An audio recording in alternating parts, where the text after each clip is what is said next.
So I'm kind of sort of clear on our process, as Brenda is saying. So I'm just going to stick to 1 minute. Yep. Okay.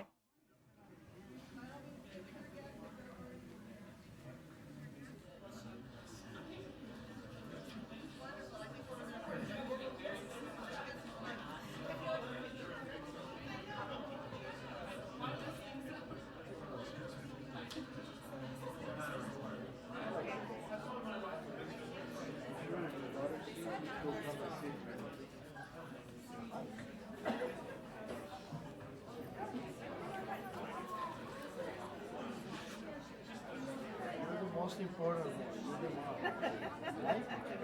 Without you, she wouldn't be here.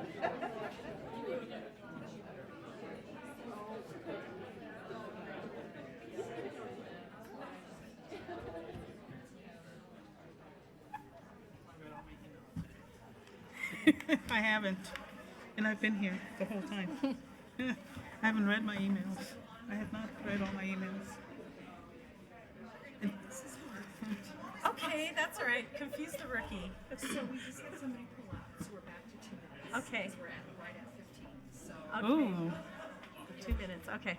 it is 15. if I hold up my finger, that means You know the reason we've not been to Okay. Hawaii, you won't believe this, is Back to 2. Right. Got it. because Europe, yeah, South America.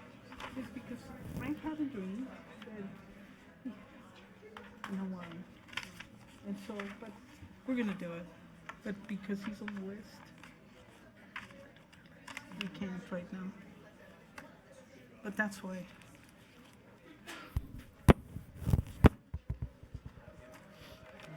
And we should anyway. Doesn't matter. We should just go. How are you? Oh, you know. Qué mujer. No sé cómo lo haces. No sé, no sé. I wrote out my thoughts so I could. I didn't. Well, sort of. Yeah, I did. I wanted to be respectful of our time. But I didn't. Let me put them out.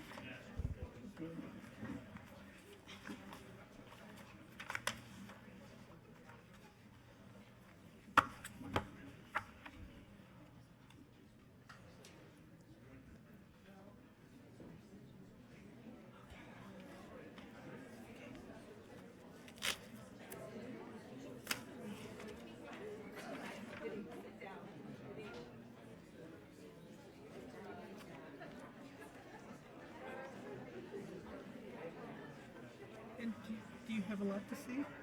No. No. Let's see if this will.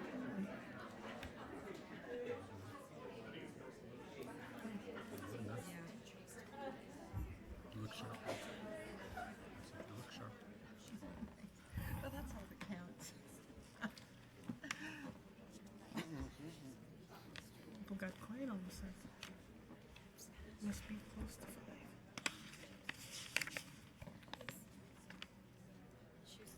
get out of my classroom.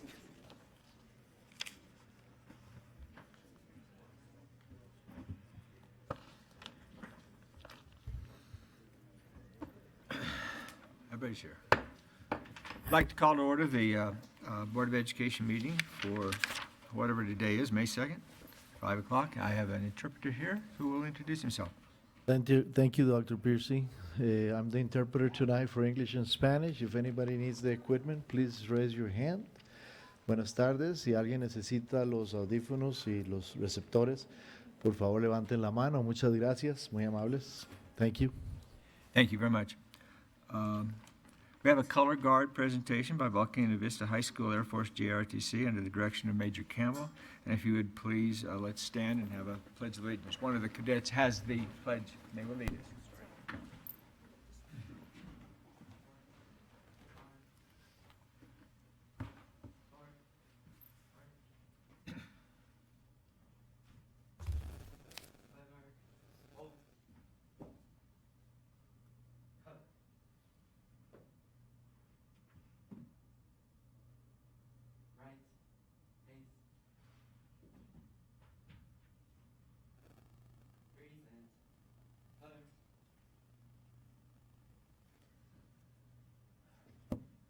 pledge allegiance to the flag of the United States of America and to the republic for which it stands, one nation, under God, indivisible, with liberty and justice for all. Oro felicidad, Amen. Estados Unidos de América, y a la república que representa una nación bajo Dios, indivisible, con libertad y justicia para todos.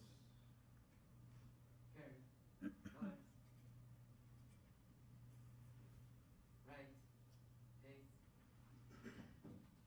forward, arm, forward, arch, lever, oh, lever,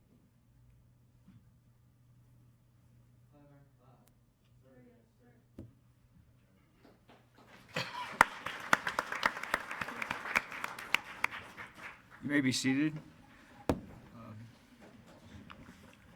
I'd like to have a moment of silence in honor of all the APS graduates who've lost their lives while serving our country.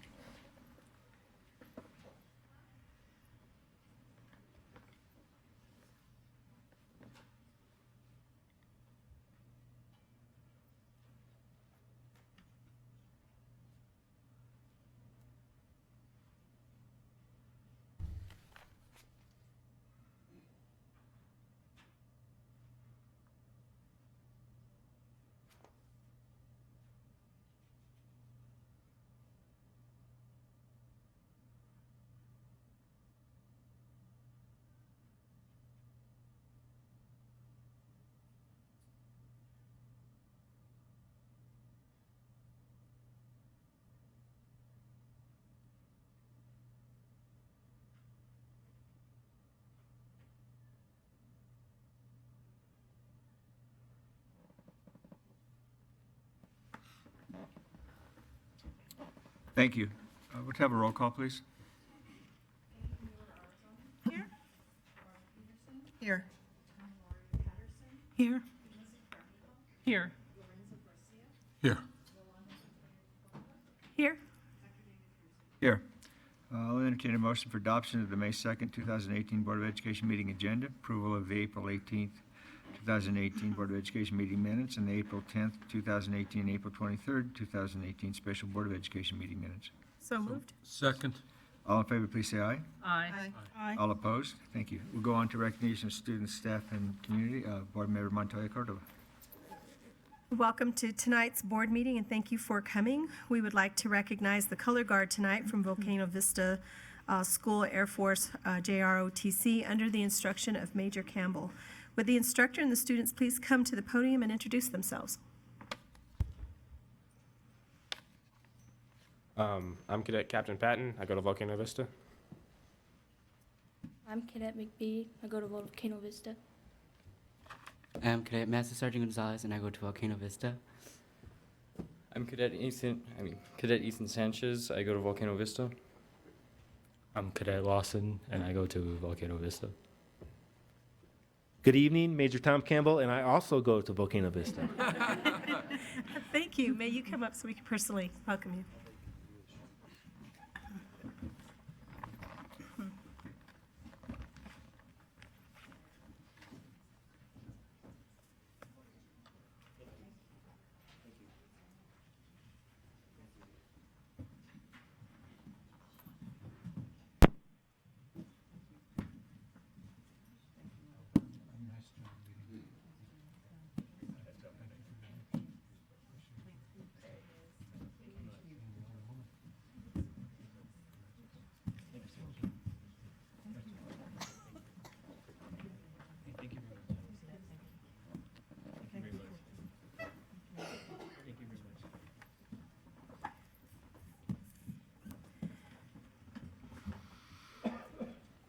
Our next recognition will be introduced by Karen Rudies, Executive Director of Labor Relations and Employee Staffing, and Sean Thomas, Executive Vice President of the Albuquerque Teachers Federation. Good evening. President Dr. Piercy, members of the board, Superintendent Reedy. Tonight we have the honor of recognizing 5 teachers who have been named Golden Apple Teachers of Distinction. The Golden Apple Teachers of Distinction are selected through a comprehensive process that includes a full-day evaluation visit to the school of each teacher at the finalist level. As I call your name, will you please come up to the podium? Brianna Bleck, she teaches at LBJ Middle School. Joanne Eisenhood teaches at Hoover Middle School. Dale Simpkins teaches at Hoover Middle School. Welcome. Donald Starr teaches at Desert Ridge Middle School, and Alice Webb teaches at Washington Middle School. Would the family members and friends who are here in support of these outstanding educators please stand so we can greet you as well?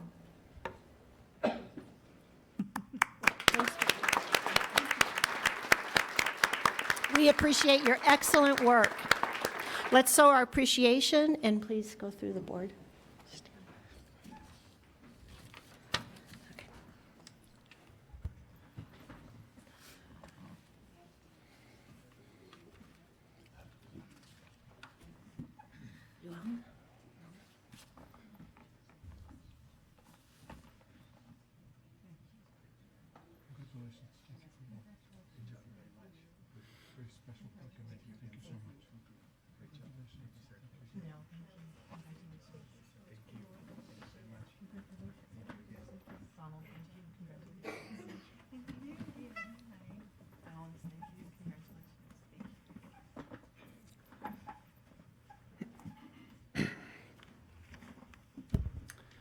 Tonight, we also have the honor of recognizing 4 teachers who have received the Golden Apple Awards for excellence in teaching. The Golden Apple Award recipients are selected primarily on the basis of their teaching and by demonstrating a commitment to the profession and to continued professional growth. The recipients each receive $4,000 to be used towards their professional development. As I call your name, and I apologize if I pronounce it incorrectly, will you please come up to the podium? Cheryl Leung teaches math at Desert Ridge Middle School. Christopher Ortiz teaches science at Ernie Pyle Middle School. Donna Schmidt teaches band at Desert Ridge Middle School. And Chris Speck, who teaches science at Garfield STEM Middle School, and he was unable to join us this evening. Several family members and friends are here in support of these outstanding educators. Will you please stand so we can greet you?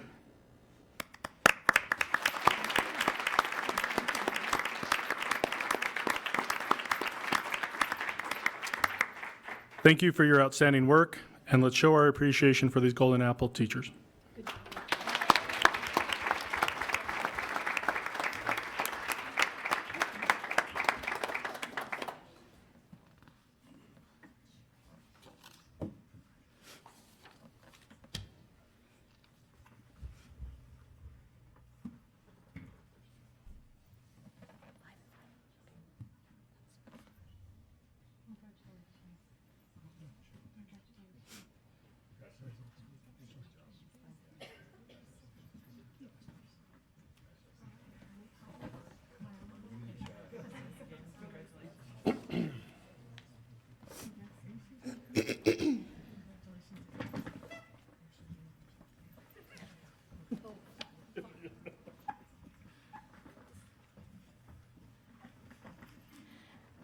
So this is an exciting adventure tonight.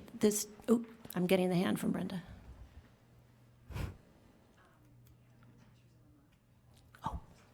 So our next recognition this evening will be introduced by Shannon Barnhill, Executive Director of the APS Foundation. Yes, so we kind of had a little break in service there. Thank you, Karen. Thank you, Board President Piercy, Superintendent Reedy, and board members. The Pepsi and the APS Education Foundation have partnered for the past 8 years to recognize a few of the district's outstanding teachers and for their contributions in the classroom, the school, and their community. It is with great honor for me to present the 2017-2018 Pepsi of the Month teachers, and I would like you all to join me at the podium, if you may, when I read your name. I have Julie Horta from John Baker Elementary School, Karen Thorne from Chamisa Elementary School, Phil Alona from Cleveland Middle School, Sorry, I almost changed it right there. Kimberly Dubbs from Sombra Del Monte Elementary School. Rachel Balcom from East San Jose Elementary School. Denise Garcia from Van Buren Middle School. Sherry Bays from Bell Haven Elementary School. Terry Komniak, from Corrales Elementary School, and Heidi Wells from Volcano Vista High School. And if I could please ask all the family members and friends that are here to recognize them tonight to please stand.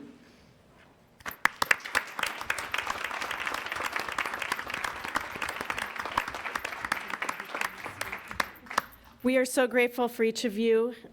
You are admired by your peers and respected by your students. Thank you so much and congratulations.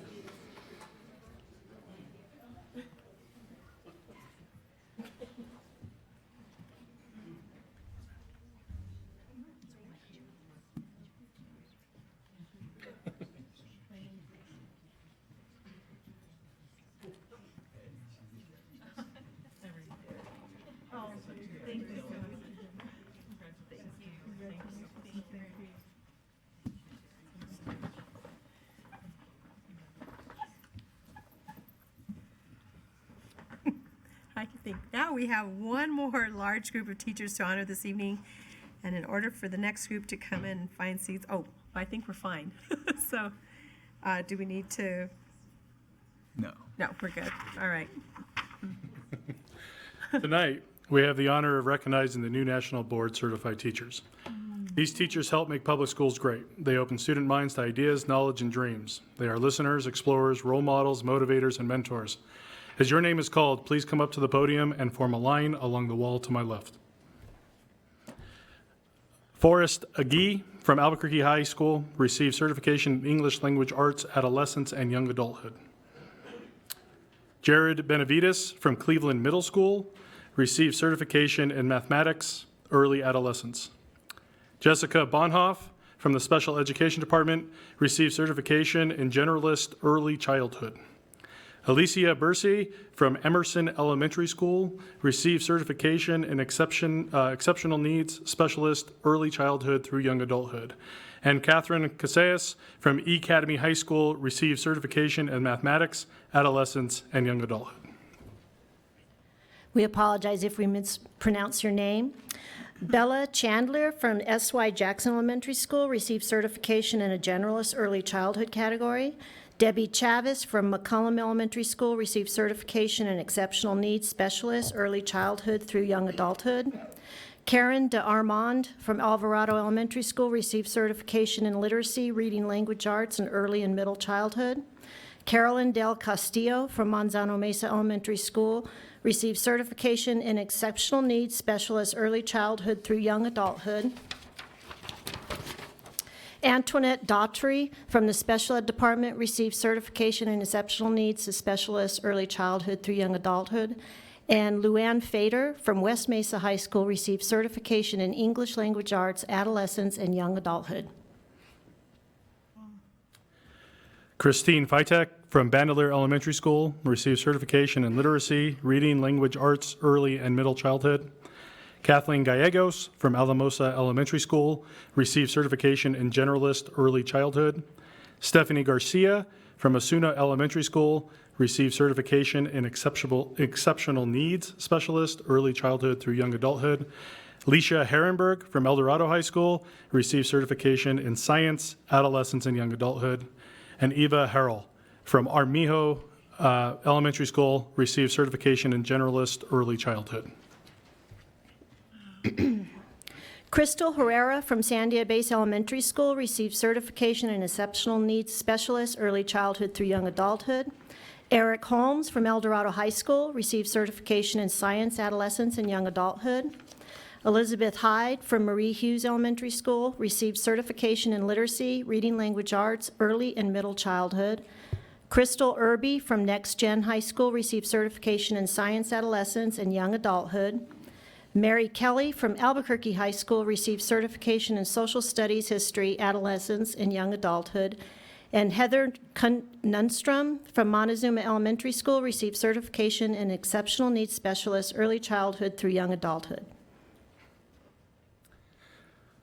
Tamara Kumbelek from Rio Grande High School received certification in English as a new language, early adolescence through young adulthood. Elizabeth Lansford from Bandelier Elementary School received certification in literacy, reading language arts, early and middle childhood. Danielle Lazar from Jefferson Middle School received certification in English language arts, early adolescence. Rebecca Long from Tierra Antigua, and I said that totally wrong, elementary school, received certification in generalist early childhood. Yvette Lazoya from Cibola High School received certification in exceptional needs specialist, early childhood through young adulthood. And Jenilyn Mays from Hodgen Elementary School received certification in generalist early childhood. Janilyn Mays from Hodgen Elementary School received certification in generalist early childhood. Amanda Manning from Albuquerque High School received certification in English language arts and adolescence and young adulthood. Brenda McCallan from S.Y. Jackson Elementary School received certification in generalist middle childhood. Bianca Mendoza from Monte Vista Elementary School received certification in literacy, reading language arts, early and middle childhood. Christina Mada from Alvarado Elementary School received certification in exceptional needs specialist, early child through young adulthood. Ruby Ann Morales from Atrisco Heritage Academy High School received certification in health education, early adolescence through young adulthood. And Maka Newman from Atrisco Heritage Academy High School received certification in social studies, history, adolescence, and young adulthood. Tara Palomares from Sandia High School received certification in mathematics, adolescence, and young adulthood. Nicole Peters from Hodgen Elementary School received certification in library media, early childhood through young adulthood.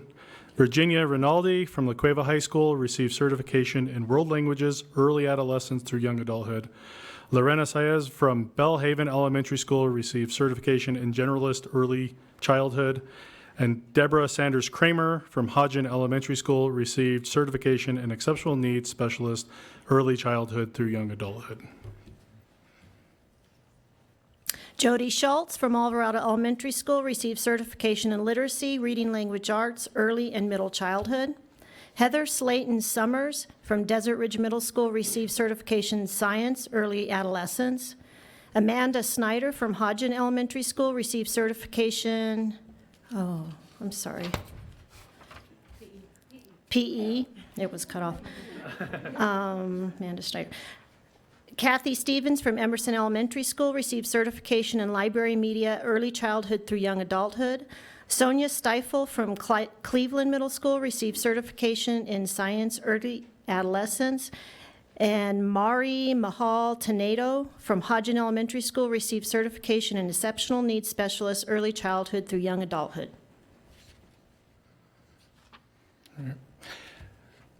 Kimberly Turian from Taft Middle School received certification in mathematics and early adolescence. Tommy Venzel from Bellhaven Elementary School received certification in literacy, reading language arts, early and middle childhood. Laura Wheatley from Roosevelt Middle School received certification in exceptional needs specialist, early childhood through young adulthood. Cynthia Whiting from McCollum Elementary School received certification in exceptional needs specialist, early childhood through young adulthood. And Jennifer Wimberly from Arroyo del Oso Elementary School received certification in exceptional needs specialist, early childhood through young adulthood.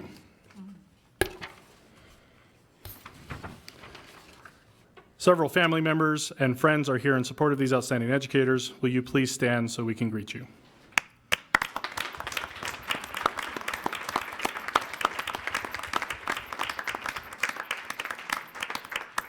Thank you for your outstanding work to receive these certifications. Let's show our appreciation for these National Board Certified teachers.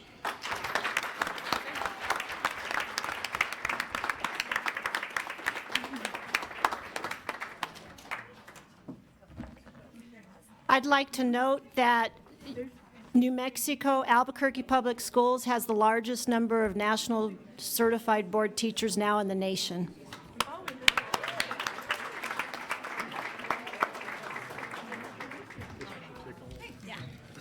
Okay, good job.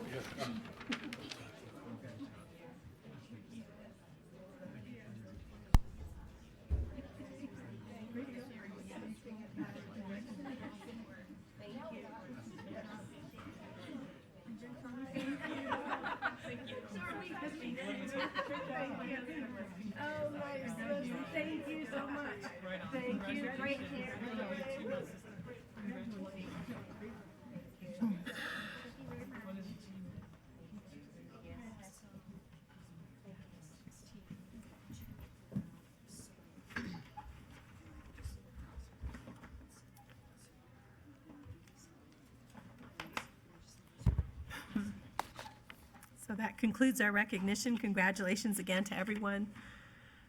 Best teachers, right, in APS. Yes. Thank you for joining us tonight. We're now going to begin public forum.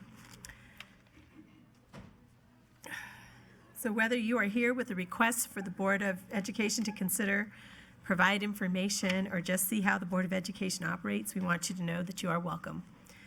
The Board of Education, they're still entering. Oh, they're still entering, okay. I'll wait.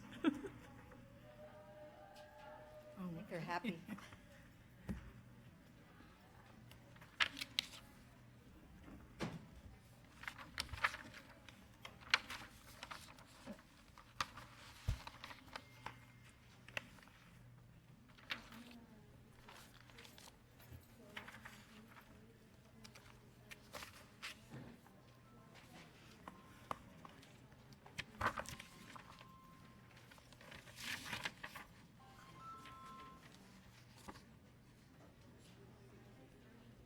Oh, we have a big crowd.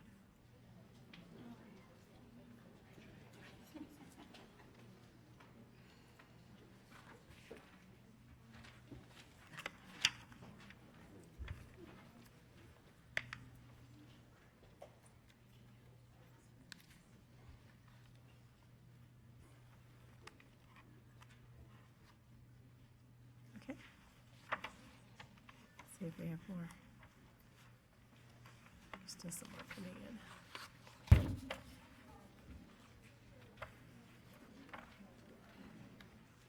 Okay, I'm going to start over.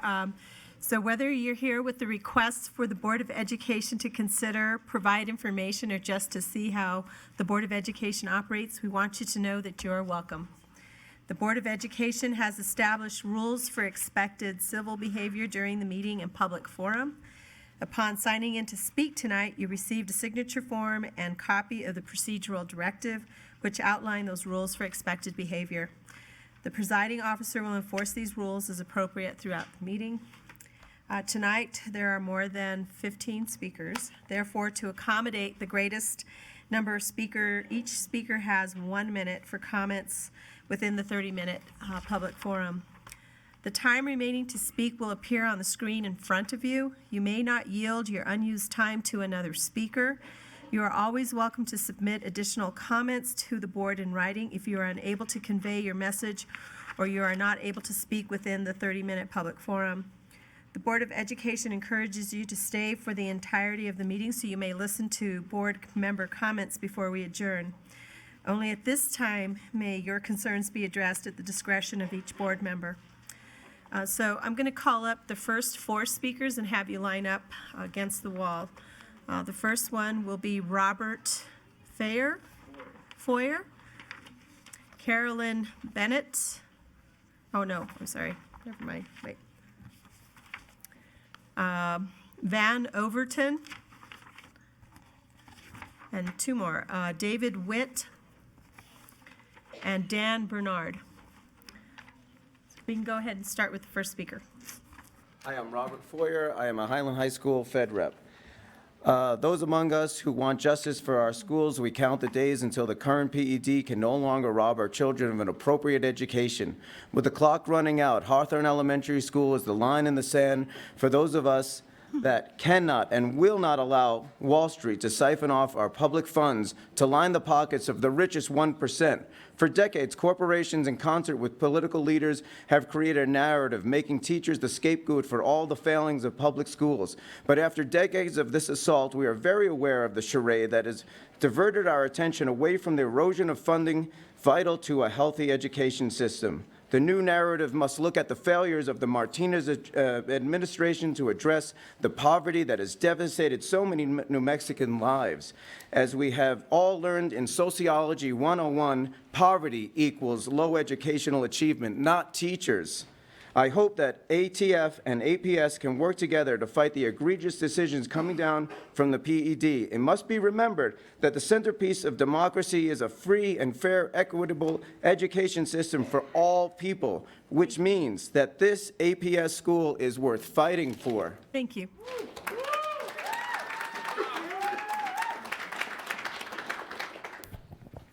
Go ahead. Good afternoon, or evening rather. First, I want to congratulate all the teachers that we just celebrated. I've known a lot of those teachers and have had the opportunity to hear some of their great ideas, everything from STEM to PBL, amazing ideas, but none of those ideas matter if the children that we are teaching those ideas to have to worry about being woken up in the middle of the night because a police officer is telling them to move their car, or if a child has to worry about where their next meal is going to come from. We need to make sure that our teachers know the children before the children can be taught. That is what is going on here. We cannot take an entire staff and replace it when we already have a new administration. We need to make sure that these teachers know these children at Whittier so that we can support these children. We need to bring community together. We need to bring the district, the citizens of our communities, and everybody together with government to find a way to make all of this work.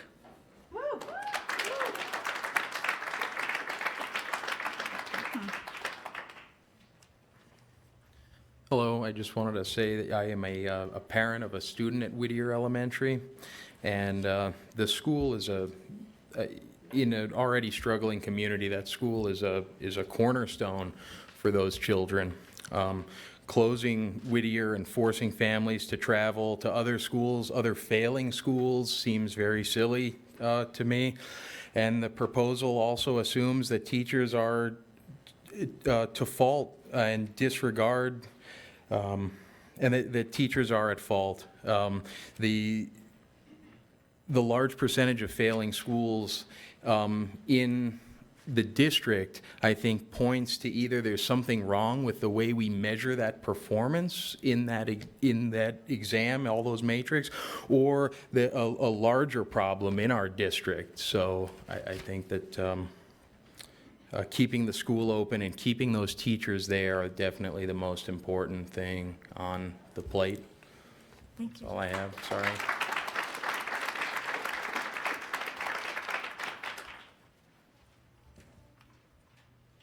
My name's Dan Bernard. I'm the librarian and also Title I reading teacher at Whittier Elementary. Currently on my evaluation, I'm a highly effective librarian, but as a literacy teacher, I am not. And because of that, I will be removed at the end of this school year if we follow the PEDS response letter. I work with the bottom 1% students that are English as a second language. 5 of my students are special ed that are not performing well on standardized testing. I am being penalized because I choose to work with those students. I came here at Whittier 2 years ago from Comanche Elementary, and I told my principal I want to work with the students that are most struggling in reading and writing. I am dyslexic, I'm a dyslexic librarian, and I'm proud of my school, I'm proud of my staff, and I want to make a difference in this community. I chose to leave Comanche to work with Whittier and work with that community. Please keep us open and fight for our staff and students. Thank you.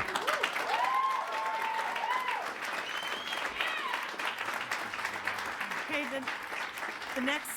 the next 4 that I'll call up: Sean Thomas, Tessie Duran, Gina Naomi Dennis, and Andres. Well, we're gonna, let me see, wait, hang on. We'll just go with those 3 first.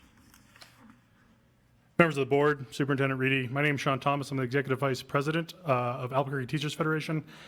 I'm making these comments about the schools labeled MRI tonight on behalf of ATF President Ellen Bernstein and all ATF members and teachers. Our union believes and has fought for an elected school board and local autonomy. We know our elected officials and the experienced educators who work with our students every single day know what's best for our students they serve. Our union has proven in court that the PED's value-added teacher evaluation system is based on flawed methodology with appalling data errors. That same value-added methodology is part of the equally misleading, politically motivated school grading system used to brand public schools as failing.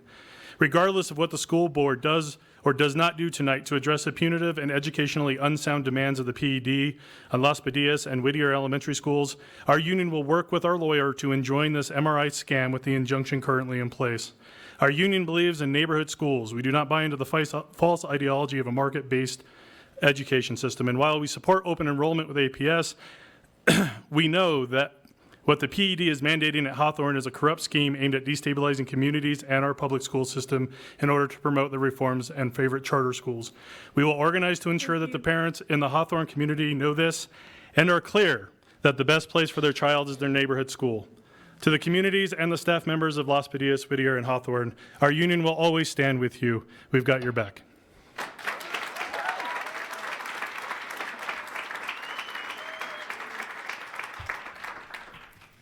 Good evening. My name is Tessie Duran, and I am a second grade teacher at Whittier. I have been teaching at Whittier Elementary School just for the past 2 school years, but in those past 2 school years, I've been afforded more opportunities to grow and learn in my career than I have been in my entire 5 years of teaching. I am here tonight to speak on behalf of myself and my wonderful coworkers at Whittier. This last school year has been filled with many stresses that have been far beyond our control and constant threats to our job from the public education department. The rejection letter we just received clearly stated that we have failed many generations of students, but the reality is the average length of time any of our staff members have been there is only about 3 years. We have not even received a chance for us to shine. With our highly punitive evaluation systems and many highly qualified teachers with higher education and endorsements are now possibly being asked to leave at the end of the school year. These same staff members have chosen to stay and work with our community in this high needs area because they have a passion for the students.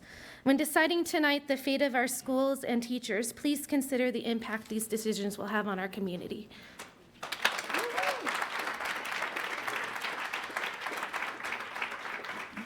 Hi, my name is Gina Naomi Dennis. I am the volunteer president of the Coalition of Neighborhood Associations. In City Council District 6, we're comprised of 17 neighborhood associations. In March, our coalition voted to publicly support Whittier Elementary and Hawthorne Elementary with a letter from our entire coalition. That will happen soon. I stand here today to emphasize that the staff at Whittier and Hawthorne are highly qualified. I hope that there is transparency. I hope that APS only performs tactics to support the existing students and the existing staff. These schools are the heart and blood of the communities in City Council District 6. From Miguel Valdez to Dan Bernard to Tessie Duran and many, many more. These are souls devoted to our students and our families. Thank you.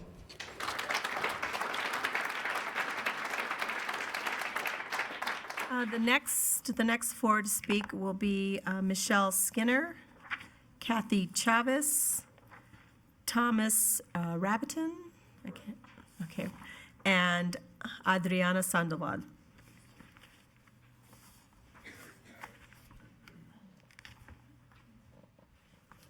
Hi, I am Michelle Skinner, and I'm a mother of 2 APS students. I am thankful for all of the hard work of the APS staff. My sons have had a phenomenal start to their education and have built a strong foundation for their future here in APS. My sons are passionate musicians, a passion that began here in fantastic APS schools. I love that my sons have an opportunity to participate in music programs here because they support character development.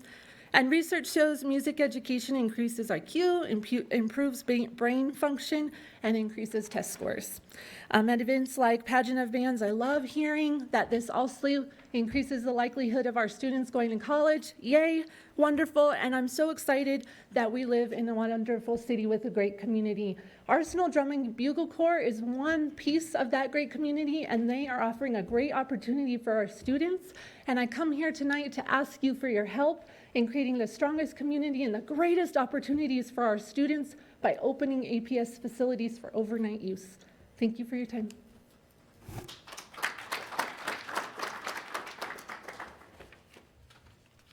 My name is Tom Rabiton. Each board member should have received a packet. It says GPS student count fraud. That's Gordon Brunel Charter School. It's costing us $1.8 million a year. They were getting paid double what normal schools would get for students. APS Charter School Administration is conflicted since they receive 5% of GPS's budget and cannot be, should not have a third part, we should have a third party that would investigate it.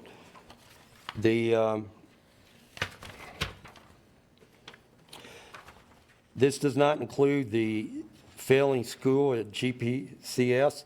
It has low student attendance, low graduation rates, high recidivism, and non-existing park testing. And you've got my contact information. If you did not receive a packet, thank you.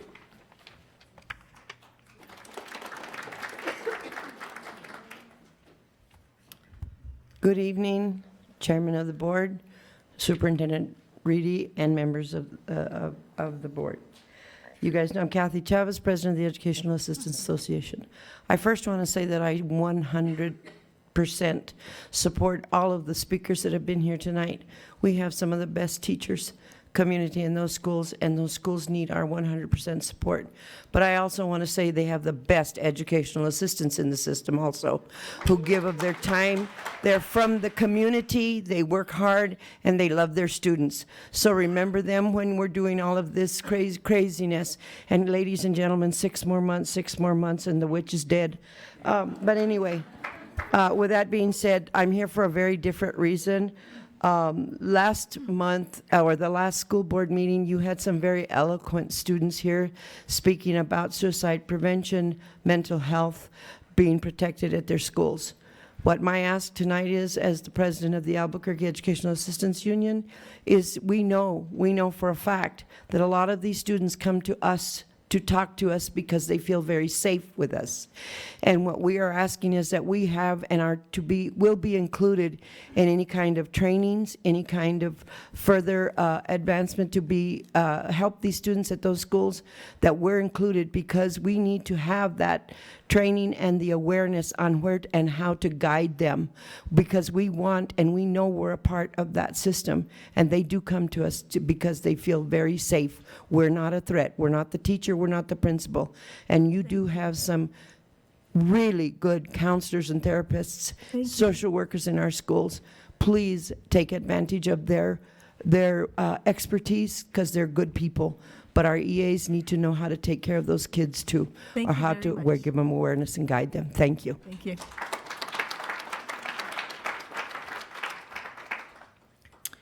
Good evening. My name is Adriana Sandoval, bilingual educator going on 15 years, 4th year at Hawthorne, teaching 3rd grade. Working in a community such as Hawthorne's has its challenges, many of which are out of our control, but that's what makes our jobs much more important. My first year at Hawthorne, I came on board when there was a mass exodus of at least 25 teachers, and I wondered why. Then the following year, I was the only one returning on my team, and since then have worked with 13 different teammates in the 4 years. So what I see as one of the main root causes is for a cause of our current designation is not only high mobility of students, but high mobility of staff, and part of that is lack of support and training for teachers. But what I'm really seeing is not failing teachers in an effective evaluation system, but effective teachers in a system that has set us up for failure. I personally have a designation of highly effective, but have worked alongside some exemplary, outstanding educators who would likely never attain that status because they teach in special ed. Or I know teachers who work in other more affluent communities that are mediocre but labeled highly or exemplary because the students walk into their school with academic advantages and privileges coming from home. Hawthorne School, the students and their families are the heart of the community and should not be transplanted elsewhere just because of someone's political time is coming to an end. We will not be anyone's political guinea pig, and I look forward to November when new systems are going to be put into place, teachers are respected as professionals, and students and their families are able to stay within their own communities. Thank you.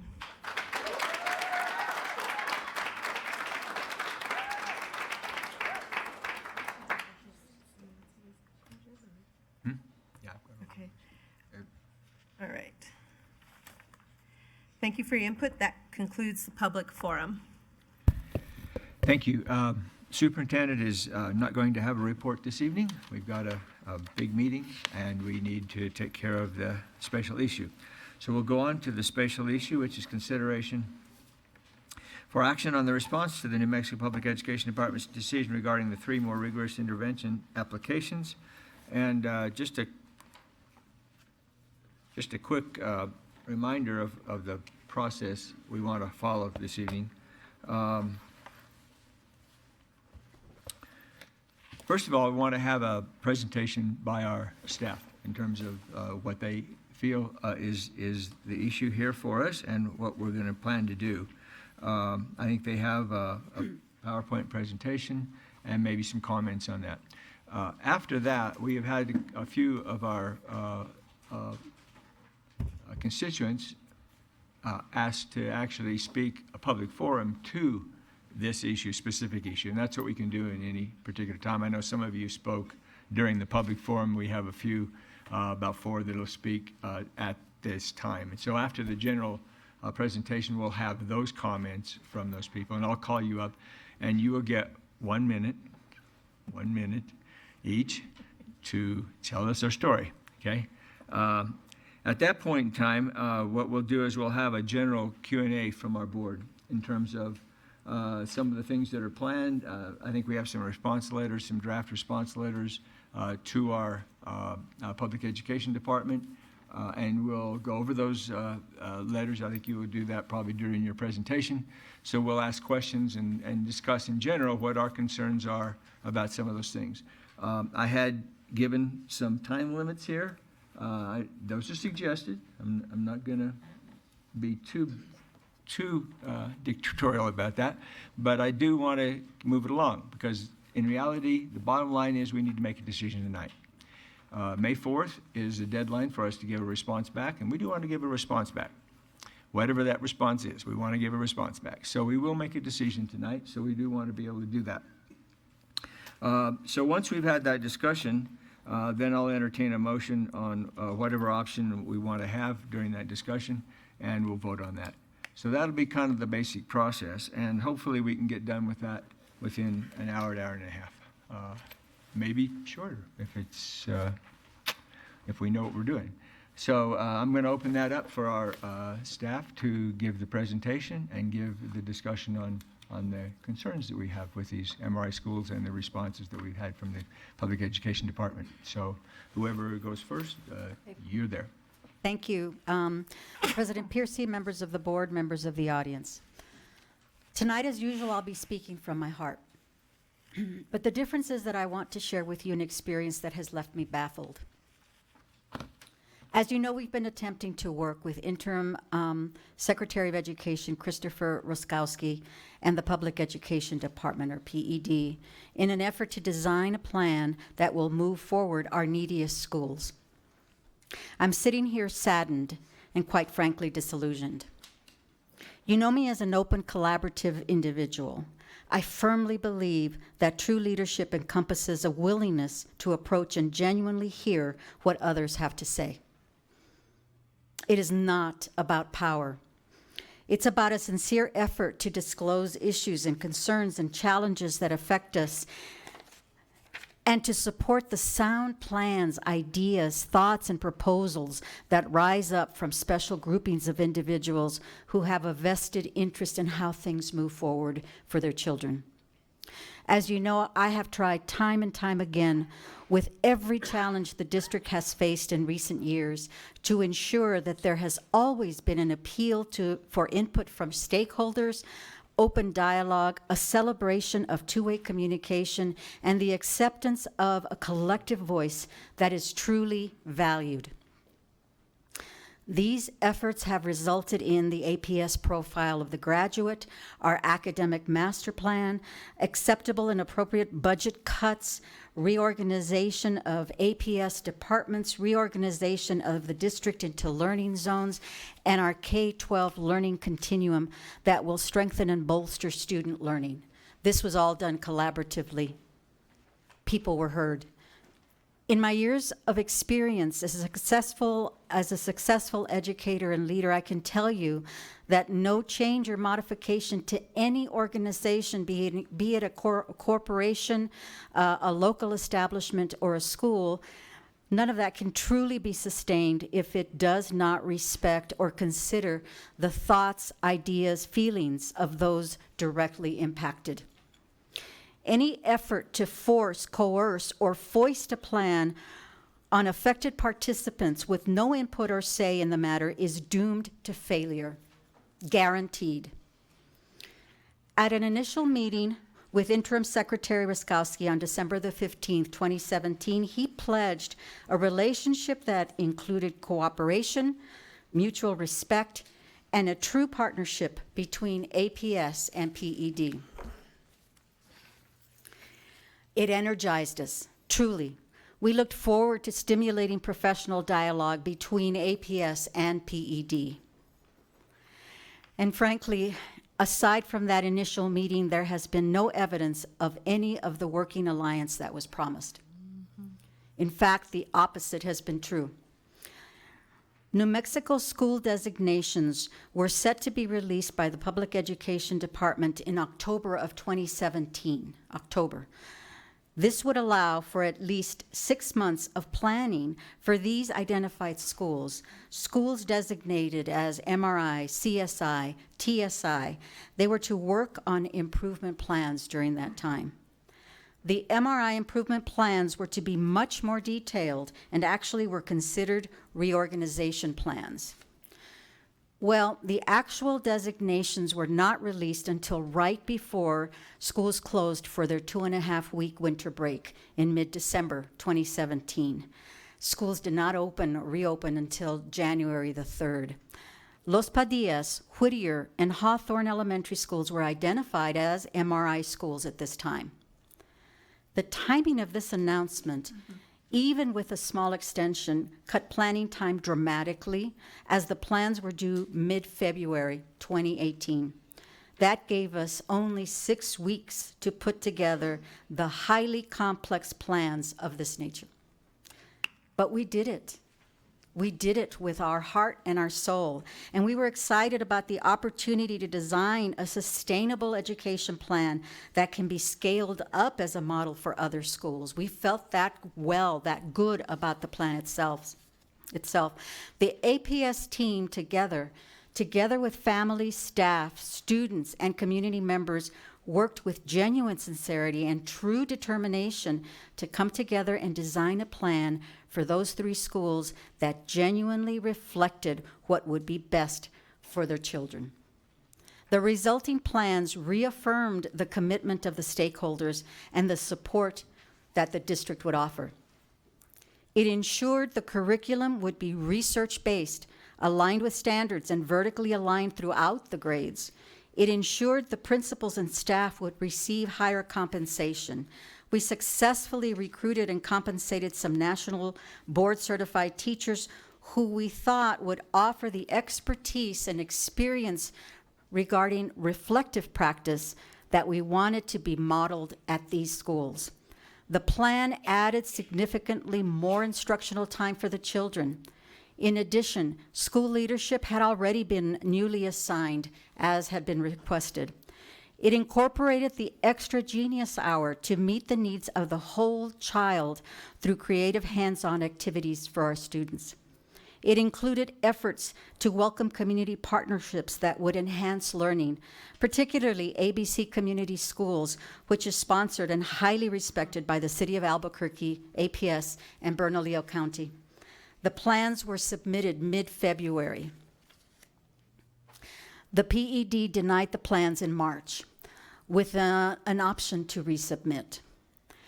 APS requested a meeting with the interim secretary as no interaction had taken place with the interim secretary since December of 2017.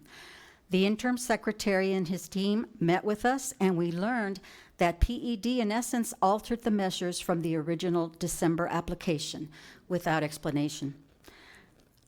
Still, we updated the plans and resubmitted in April of 2018. At the end of April, just a few weeks ago, we learned that Los Padillas and the Whittier plans were conditionally approved. Frankly, the measures and expectations, as it turns out, were substantially changed again by the PED. We were faced with confusing timelines, directions, and expectations. The entire process had changed significantly once more. The Hawthorne plan was denied but no reason was given that justified denying a plan that was similar to the others. The rejection emphasized that the school community should be made aware of other schools and charters that were in the vicinity for possible transfers for the students. No other reason was given regarding the rejection. A quote from Interim Secretary Ruskowski in the Albuquerque Journal spoke of a lack of confidence in APS's ability to implement the plan at Hawthorne. This was bewildering, as PED had never spoken to APS regarding our ability to implement or not implement any of the plans that we certainly would, and frankly, we certainly would not have put in a plan if we didn't think that we could do the work. One cannot escape the fact that this rejection of the Hawthorne plan appears to be uninformed and arbitrary. The PED's changing criteria notwithstanding, we have taken one more look to see what, if anything, we can do to move forward with the latest information that we have received. We refuse to give up. We have studied the new conditions set forth by the PED, what is doable, what is not.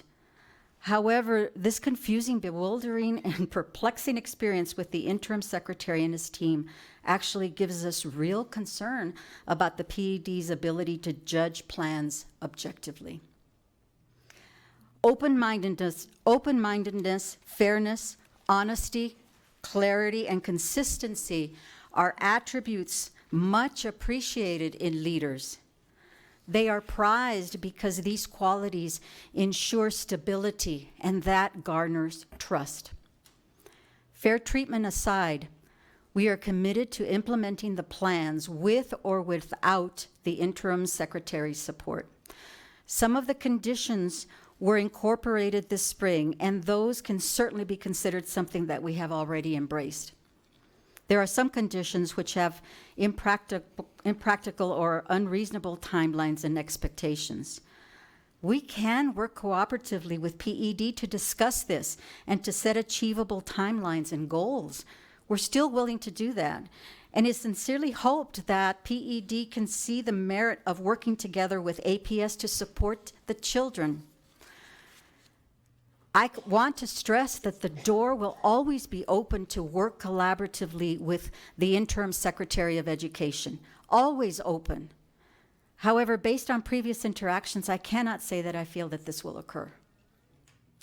I am sure if some of the conditions outlined by the interim secretary, I'm not even sure that some of the conditions outlined by the interim Secretary of Education are actually legal.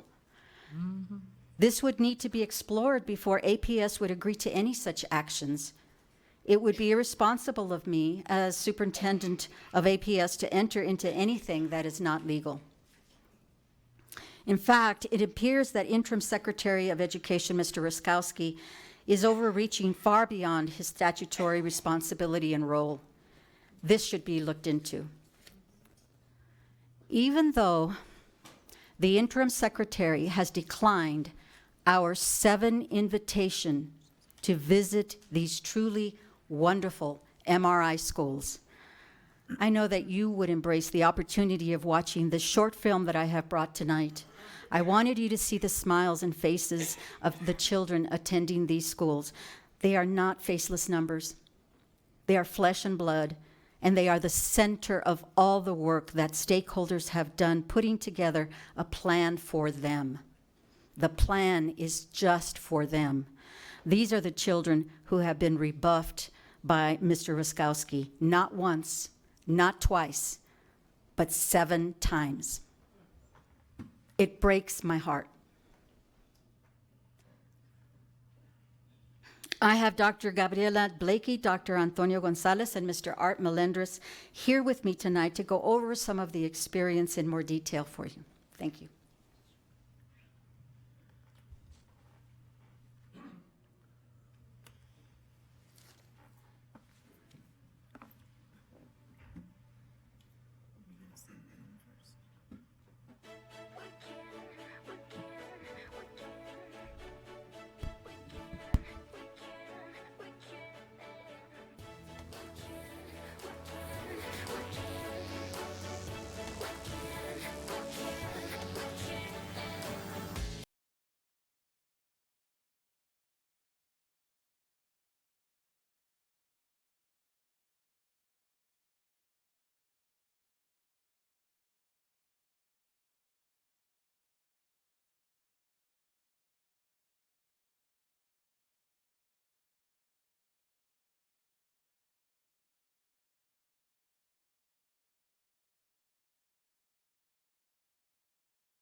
Whoever's next. Mr. President, members of the board, Superintendent Reedy, good evening. Before you this evening, we have a bit of a background to illustrate where we've been throughout this process, review the plan one more time, and go over the letters that you have before you for consideration. As was mentioned by the superintendent, the district was made aware of school designations on December 5th of 2017. These initial designations were committed by the Public Education Department in October of 2017. However, they were not delivered until December. Therefore, an opportunity for the district to engage in the work of truly considering the designations and the plans that would be executed in response was cut down by those couple of months. Immediately, nevertheless, when we received the designations, the district worked with schools. We had several dozen meetings with different groups, including staff, parents, and community, in identifying one of the 4 options that was set forth by the Public Education Department in response to these 3 schools under the MRI plan. Just to remind everybody, those 4 options were closure, restart, champion and provide choice, or significantly restructure and redesign. Through initial contact and collaboration with these school communities, all 3 schools chose the option of significantly restructuring and redesigning their schools.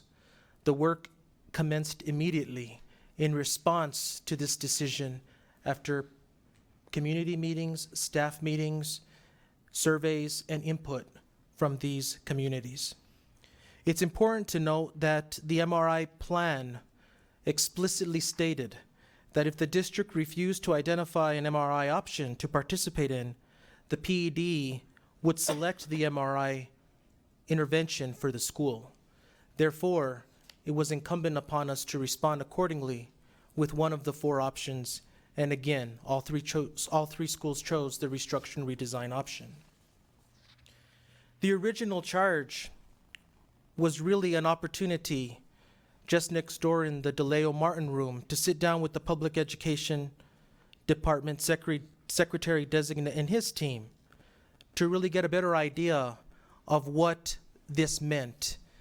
Keeping in mind that ESSA was new to us, these designations were new.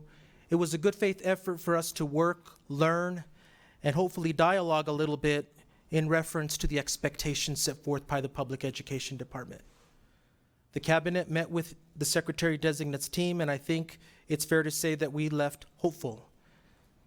The information given to us on that December 15th meeting to the APS leadership by the Secretary Designate was to be bold, was to think big, and guaranteeing that we had a blank sheet of paper to really engage in this work. They committed assistance and collaboration along the way. Following the meeting, as we reached out with the Public Education Department, it became clear very quickly that only technical assistance would be given to the district and schools in preparing for the submission of these plans.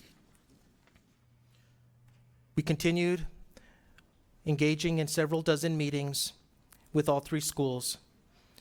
December came and went, the winter holiday passed, and we came back from the winter holiday to engage in really a quick 6-week turnaround in the submission of these plans. These plans were submitted in February of 2018, just a few months ago, with an original plan, which we will go over with you once again. Several board meetings were held to brief the Board of Education, several community meetings, several instructional council meetings with the school staff to really ensure that a comprehensive and representative plan was submitted. APS, throughout this process, invited the Secretary Designate and his team to the schools to see for himself, to learn from him, to collaborate with him. A true desire of good faith was put forth throughout this process. To date, we have not been taken up on that invitation, that genuine invitation to collaborate. In March of 2018, we received notice from the Public Education Department that our plan was denied with an opportunity to resubmit. While disappointed, We met with the Secretary Designate, with his team, and it was at this time where we received for the first time oral feedback from the Secretary Designate. We took it to heart, we adjusted, we incorporated, and we resubmitted. Just last Friday, we received the conditional approval for Los Padillas and Whittier Elementary and the denial of Hawthorne Elementary's plan. It's important to note that we have really worked in several attempts to engage the public education department throughout this process. It has proven to be quite the moving target as we have worked along this road. As an example would be the original request outlined that it is the expectation of the public education department that the plan outlines that only effective, highly effective, or exemplary teachers be considered for continuation at these schools. Effective, highly effective, and exemplary teachers. That was the original guidance that we took in the original submission of the plan. In March, when we received the denial with the opportunity to resubmit, the target moved.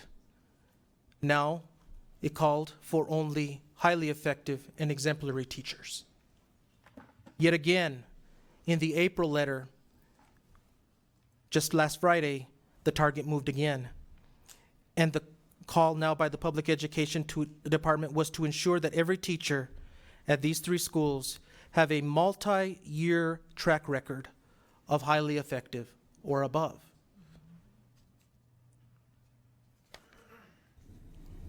We want to take some time to just briefly remind you of the plan that we submitted originally. Again, as Dr. Gonzalez stated, we were excited to have this opportunity, and we really did see it as an opportunity to provide support to these schools. I think one of the public speakers actually alluded to that too, that what can the district do to support these schools rather than penalize them. And I really think that that's how we approached this work, is what can we do to support these schools? And so we worked together, dozens of meetings with community members, teachers, as you recall. We came up with a comprehensive model of comprehensive research that we used of what we could do to really enhance the education experience for the students in these schools. As you see in front of Dr. Gonzalez, we used a lot of research.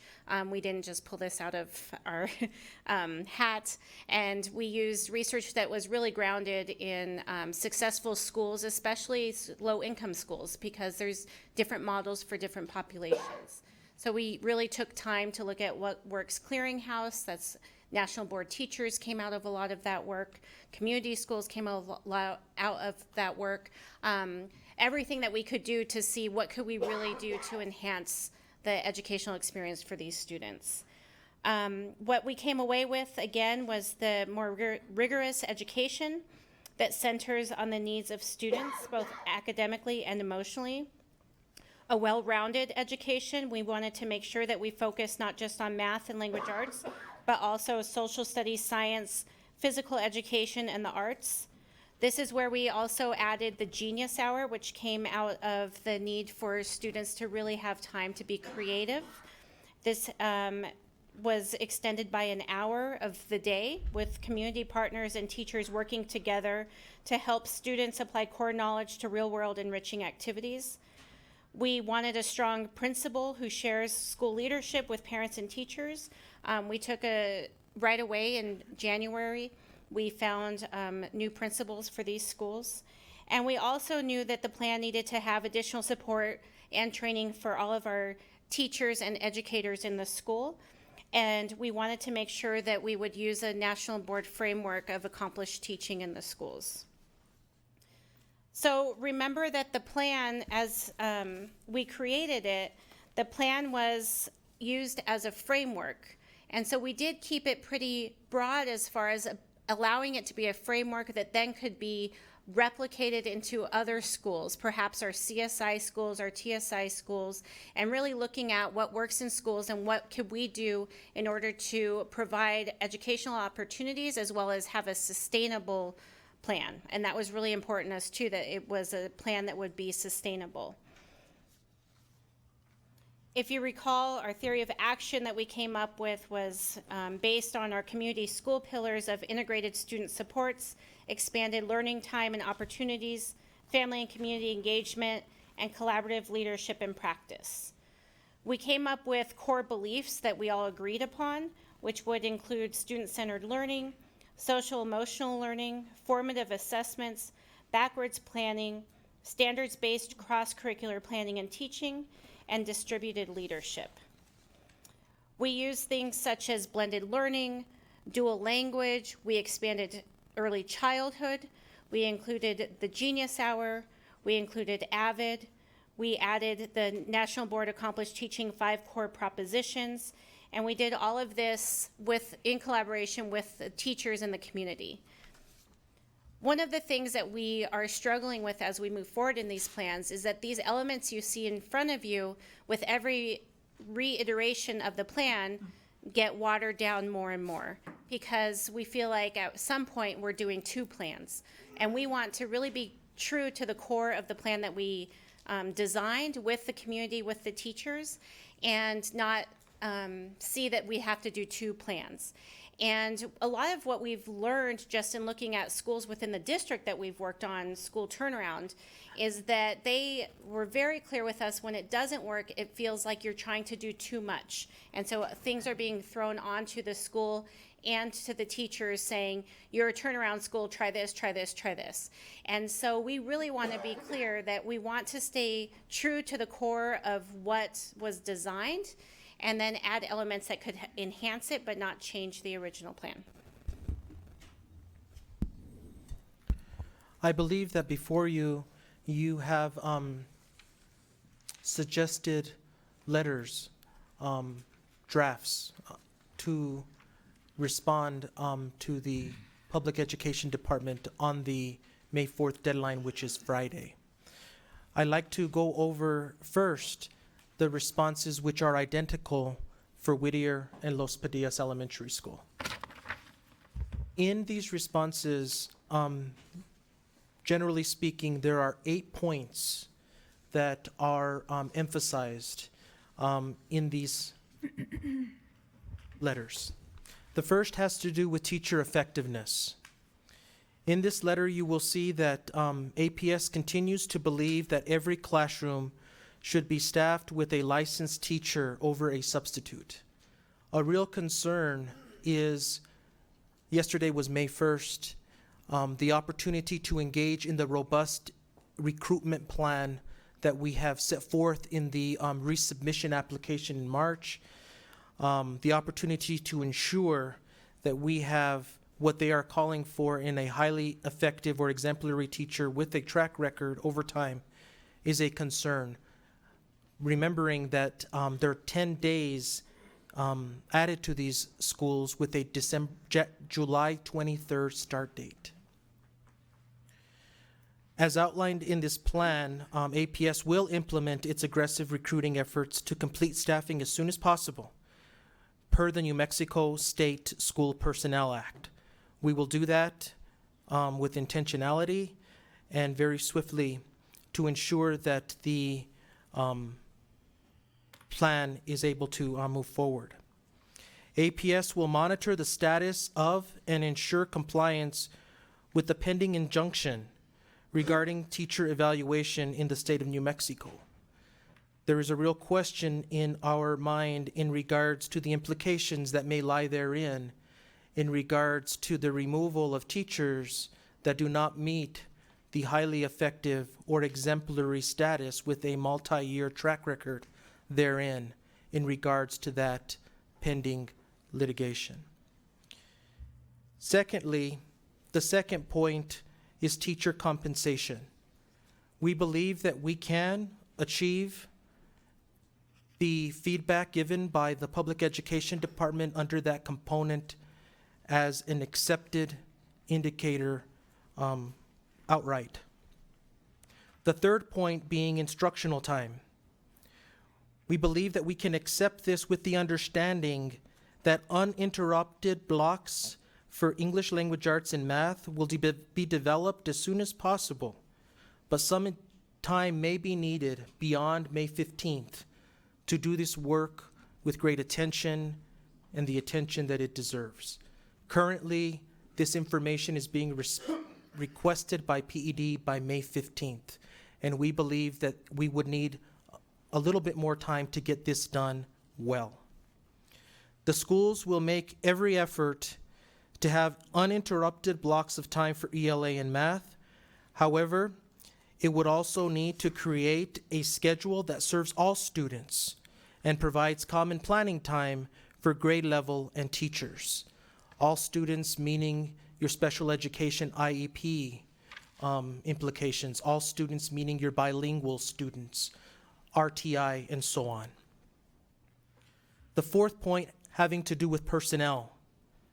We believe that we can accept and comply with this condition made by the Public Education Department with the understanding that the newly hired principal at Los Padillas and Whittier were given, per the PED's initial request, a 3-year commitment to assure continuity, and any change in the principal and support principal by June 1 of 2019 will only be done in accordance with the principal evaluation system set forth by the Public Education Department and the New Mexico State School Personnel Act.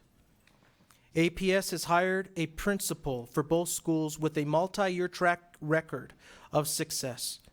Therefore, we find it to be unreasonable that 1 year of data would determine their employment status.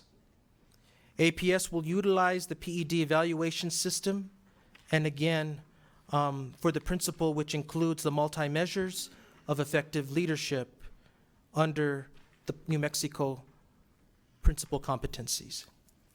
With regard to support staff, including district personnel, APS will comply with this based on the New Mexico School Personnel Act. Curriculum, instruction, and assessment. We believe that we can accept this with the understanding that APS, working with PED and our classroom teachers, will ensure that the curriculum, instruction, and assessment are research-based, vertically aligned, and standard aligned. It is envisioned that a collaborative effort with PED and our teachers will be undertaken to assure the requirement is properly implemented. As described in the recent resubmission to the PED, Los Padillas and Whittier will work with West Ed Dana Center to align these standards.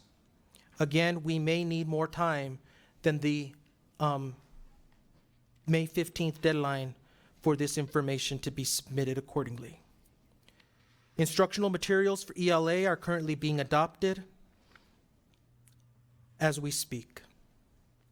The next component has to do with the expected outcomes of community schools, and we believe that we can accept and get this desired outcomes information to the PED with no problem by the date that they have set forth. In addition, we believe that a revised budget for Los Padillas and Whittier can be submitted with no problem based on the date that they have required us based in this most recent April correspondence. And finally, school performance and exit criteria. We believe that we can accept this condition with the understanding that APS believes that PED's intention was for Los Padillas and Whittier to receive a C grade for 3 consecutive years, beginning with the 2018-2019 school year, as opposed to the current school year in which we are preparing to complete. We look forward to that clarification from the Public Education Department in that regard.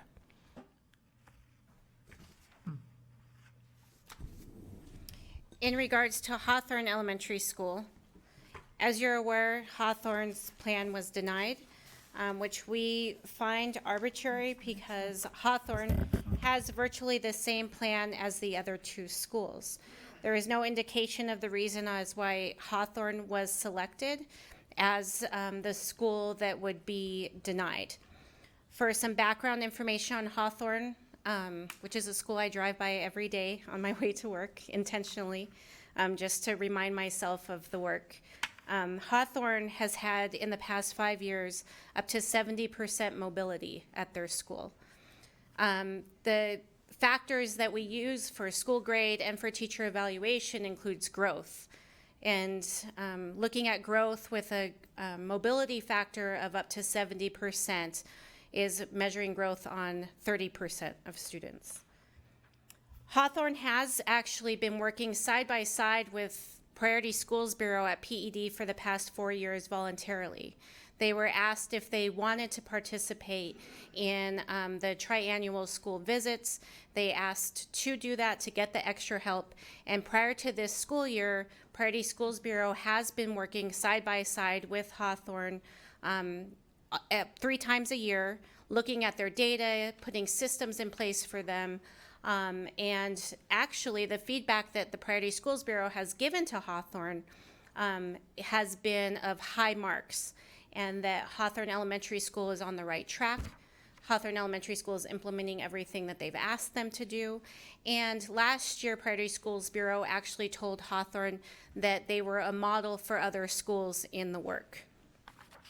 So we were quite shocked when Hawthorne Elementary School, which is the largest of the 3 MRI schools, was chosen for denial. Again, the feedback that we received didn't indicate as to why Hawthorne was selected.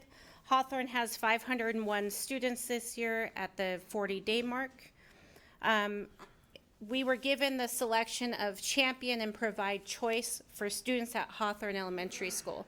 Those of you familiar with Hawthorne Elementary School may know that Hawthorne Elementary School has 1 school bus that comes to their school, because the majority of students walk to school, and they like to walk to school, and that is their neighborhood school.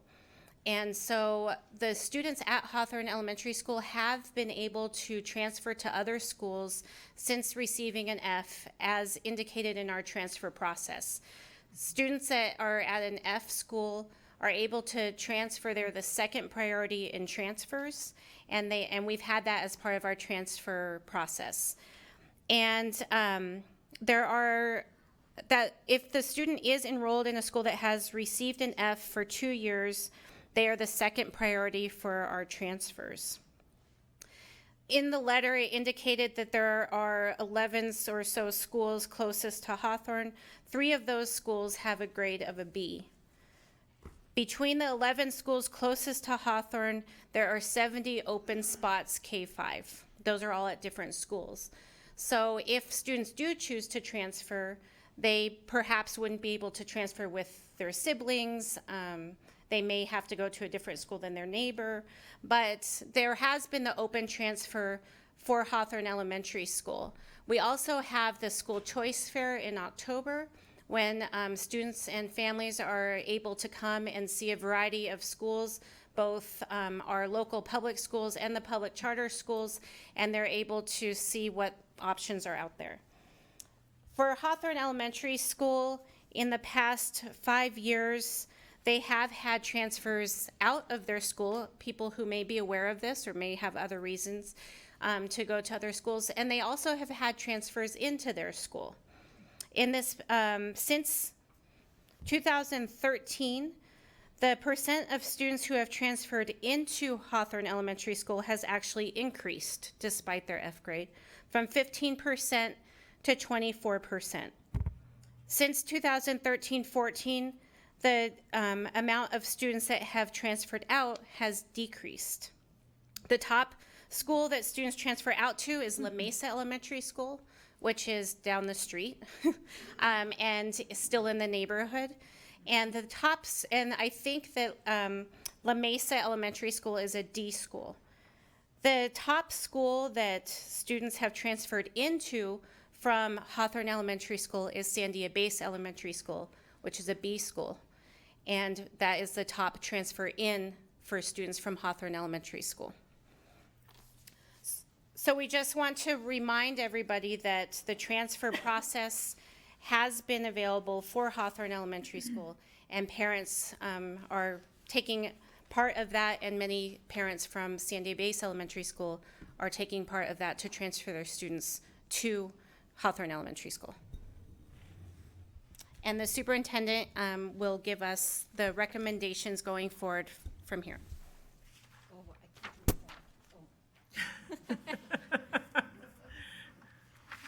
So the recommendations that we are putting forth for both Los Padillas and Whittier is a letter of acceptance, but with the conditions that we mentioned.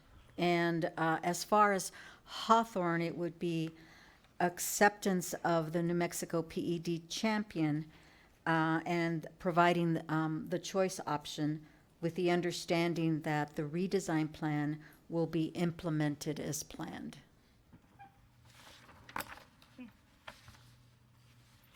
And with that, Mr. President, we stand for any questions that you may have. Thank you very much. During this part, I'm not going to call on individual board members. I'm just going to open it up. And if you want to gain the floor, just let me know. And tell me, ask questions of the staff here, how that implementation might work, what the plan is exactly. I might also mention that in our letters, just for the audience's benefit, there's a little bit more in our letter than just what they said. The letter was really addressing the conditions that they really put on. And there's a lot more that Superintendent Reedy actually addressed in her comments that are actually part of the letter also. Concerns that we have in terms of the variety of things that have happened over time. So just to let you know that there's more in this letter a little bit than just that. And the board members may want to comment on some of those things as well. So I'm going to open it up. So board members that have any, oh yeah, see already, I forgot the process. Well, because it wasn't part of my process. See? I already had a change in the process before I could actually get it out. Yes. Yes, what we're going to do is have just a quick public forum from four of our legislators. Well, we have five, but only four are going to speak, okay? Four are going to speak. Debbie is not going to speak. Apparently, she thinks the rest of them can speak for her. Although we'd like to hear from her. We love to hear from all of you guys. But so I'm going to have Mimi Stewart first, Andres Romero, who's a representative from actually our Los Padillas area. Mimi is a senator from our Hawthorne area. And Senator Michael Padilla, who is from the whole South Valley, everywhere, we'll also say, and then Representative Cheryl Williams Stapleton also. And so I'm going to have Mimi Stewart first speak. 1 minute, Mimi, just to be consistent with everybody. Okay, thank you. Well, first of all, I want to thank the board and the superintendent and our zone principals for putting together these plans. I live 5 houses from Hawthorne, and I've been to many of the meetings, not all of them, because they happen during the legislative session. So I'm getting letters from parents who want the school to stay open, who love the teachers there. I'm getting worried letters from parents saying the teachers are leaving because they are so demoralized and demeaned. I just have to tell you that I think the plan you put together, I know the plan you put together is based on research. We had a speaker in front of LASC.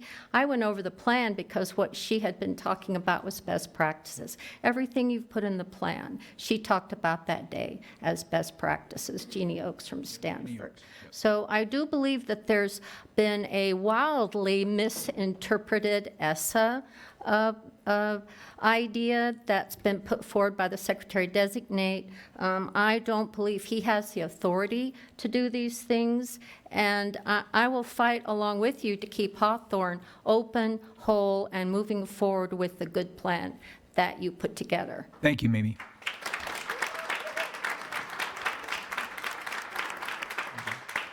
Representatives Andres Romero, and Andres is represents the Los Padillas area. Thank you, Mr. President and members of the board. First, Los Padillas means a lot to me. I was a student there. My mom taught there for 20 years, and my wife got her start there as an educational assistant in the New Mexico pre-K program. So the school means a lot to me and my family. I think what we're seeing from the public education department is gross overreach. That's something that's been happening for the duration of the Martinez administration, and we're really starting to see come full circle now that she's going to be term limited out. Part of that overreach, I think, Madam Chair of the LESC pointed out well that I think there's a gross misinterpretation of the ESSA, in general. And again, this is par for the course with the public education department and this secretary designate, as we're really starting to see. I think we also see that APS has been rushed in their plans. We see deadline after deadline that come around holidays, and I commend you all for the work that you've put together in supporting these schools, and I'm right along there to support Los Padillas, Whittier, and Hawthorne stay open and thriving, because we have great teachers and great community supports. Thank you all. Thank you. Senator Padilla. Thank you, Mr. President and Mr. Vice President, Madam Secretary, board members, Superintendent Reedy, and staff. And one of the things you learn in the legislature, only comment on things that haven't already been said. So I agree with everything that my colleagues have already said here. I will tell you that I also have a very close connection to Los Padillas Elementary School, grew up right down the street. And I will tell you that my great-grandfather on the Padilla side of my family gave about half the land where the current elementary school is to the district to make that possible, because we needed a school in the valley to continue to build on our educational goals there. I support all three of these schools. All three of these plans I think are wonderful. But I'm going to tell you, what do the numbers 50, 54, and 65 have in common? Well, Whittier was opened in 1950, Hawthorne in 54, and Los Padillas in 1965. So the youngest school is 53 years old. I'm only 45. And so the reason I bring that up is it's taken 53 years to get into this condition. The PED has asked now to turn this thing around into a situation that they want it to be within about 6 months. So I ask you not to commit to anything from a longevity standpoint that would shut the place down, if you will, within the next 6, 7, 8 months or whatever. I think they need the opportunity to really turn it around and have the time to do that. Thank you. Thank you, Senator. And Representative Stapleton. Thank you, Cheryl. Good evening to Mr. President, board members, and Madam Superintendent. I quickly gonna go to my main point, which is I do not believe that PED has the authority to require, approve, or conditionally approve or disapprove plans for rigorous interventions. And I hold it to House Bill 165 that was passed in 2015, and I believe that you all might be very familiar with that. That shows specifically that they don't have the right to enforce improvement plans. I also want to state that it was eliminated in entirety in the law, which contained provisions for the development of school improvement. They were not allowed to change public school internal organization, replace staff, or extend the school year as a result of the plan. I would like to say the plan does not seem, the process that PED wants to take is not consistent with congressional plan. I believe the PED has gone beyond its congressional intent and is using outright politics and bullying on the backs of our children, and specifically at Whittier Elementary School, which is 3 blocks from my house. Low-performing schools, members of the board and Mr. President, is not a violation of the law. Thank you very much.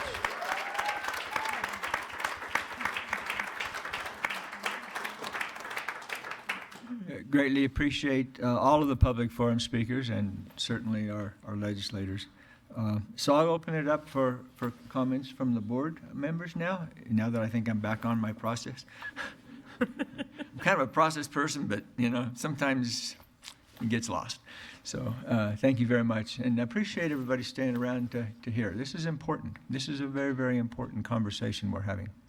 Board members, Board Member Garcia. I have a question or clarification question. Associate Superintendent Blakey, you mentioned that parents have had an option to transfer students out of Hawthorne since they started getting F grades.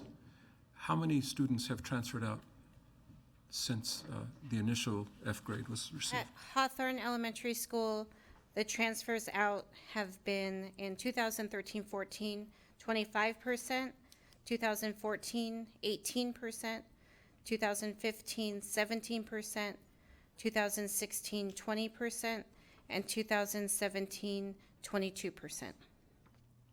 And the population for each of these years was right around 500, or It has varied? been as high as 566 and as low as 497, because with those transfer outs, they've also had a high number of transfer ins.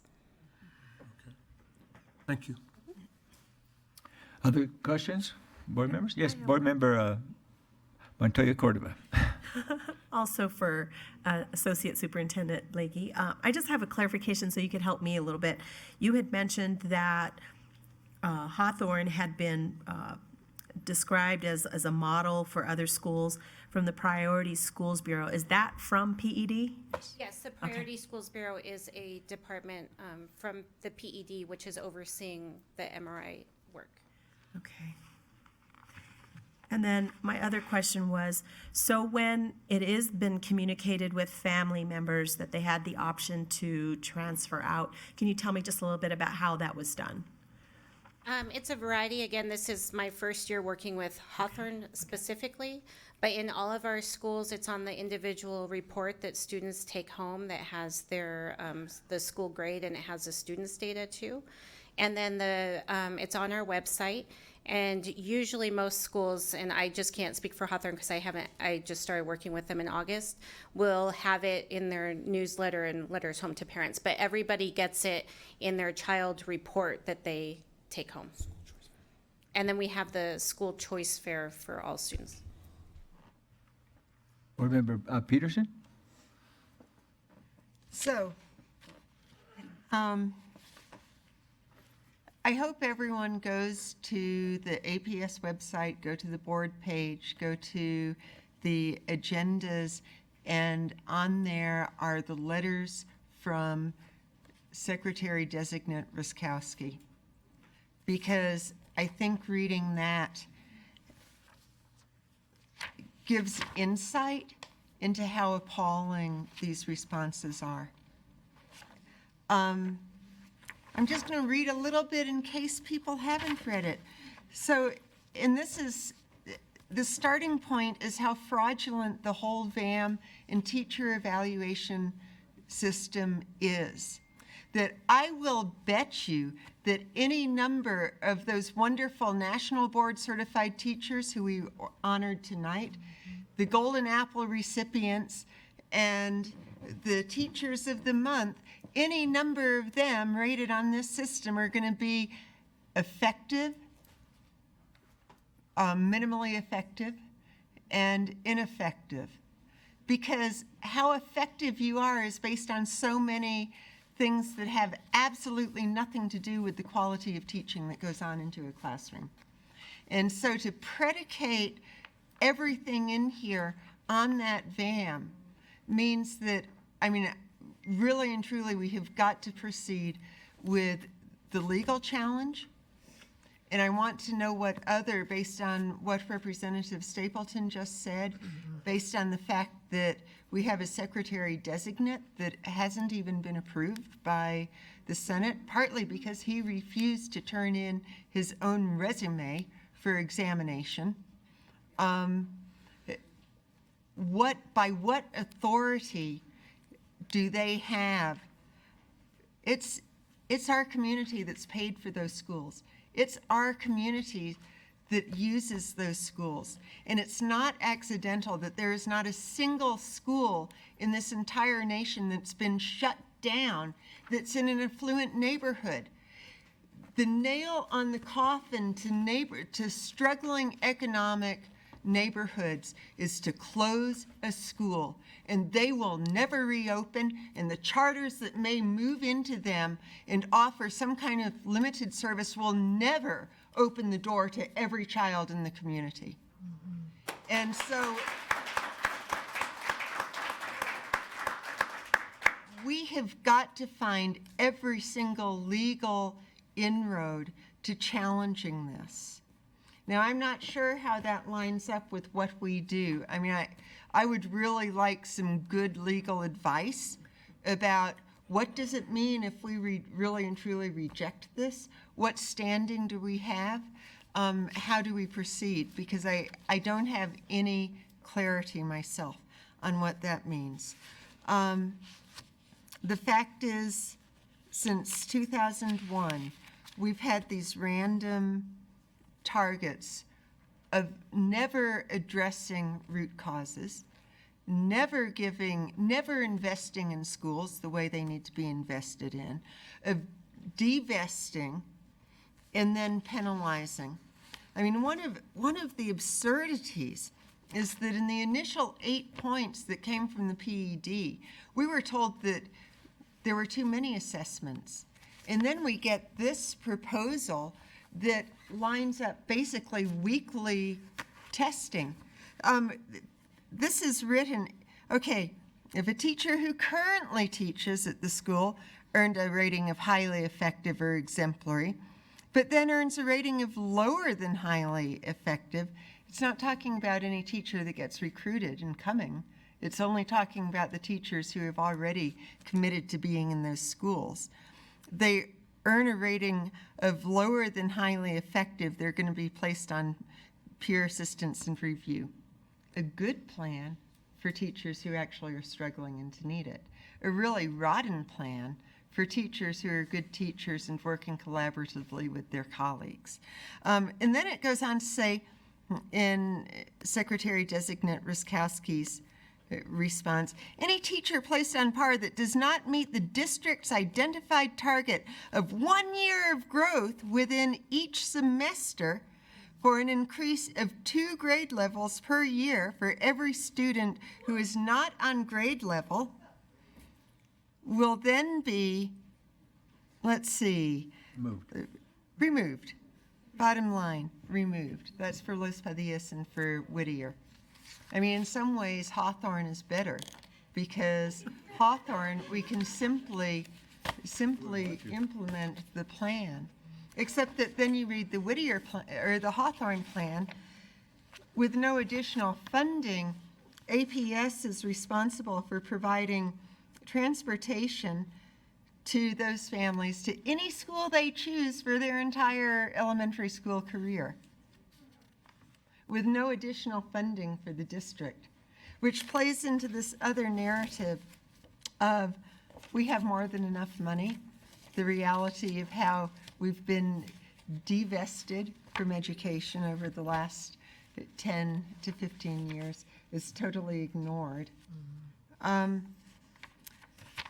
So I guess I would like more input about what really and truly are our legal options for challenging this.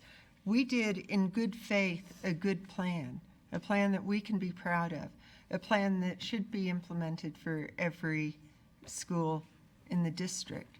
So what legal recourse do we have? Let me summarize that, and then I'll let Art talk if he doesn't think I summarized it correctly. I'm going to be real brief. The way it works is that until PED actually does something, we can't file something legally because they haven't done anything illegal yet. So, in fact, if they reject what we're going to do and they decide that they want to take over our schools or remove something, then we can do something legally, okay? So that's the basic idea. We can't just do something legally when they haven't really done anything yet other than tell us they didn't like us. So being crazy is not a crime. So the point being is until that happens, and just to let you know, we do have that in our back pocket.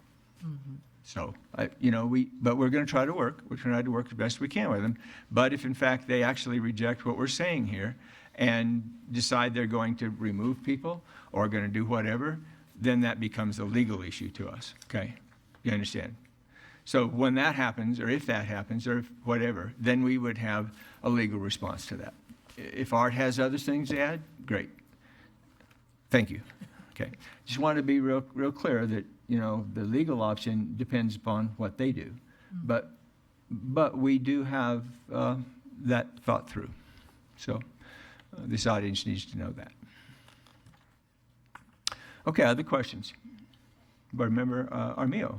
I don't have any questions for our staff, but my only comments would be around, I absolutely thought these were sound plans with a collective voice. Yep. And that APS is justified in its skepticism and lack of confidence in the secretary designate and should be concerned with the mental health stability of our PED leadership.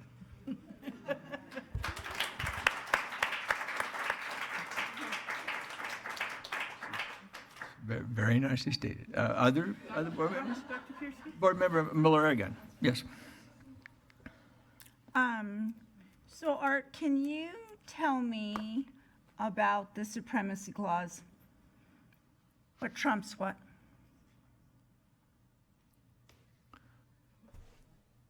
It depends on the context, and Well, in this context. in this context, the supremacy clause is that federal law in certain areas prevails over state law. In the ESSA plan, there is a deference given to state law.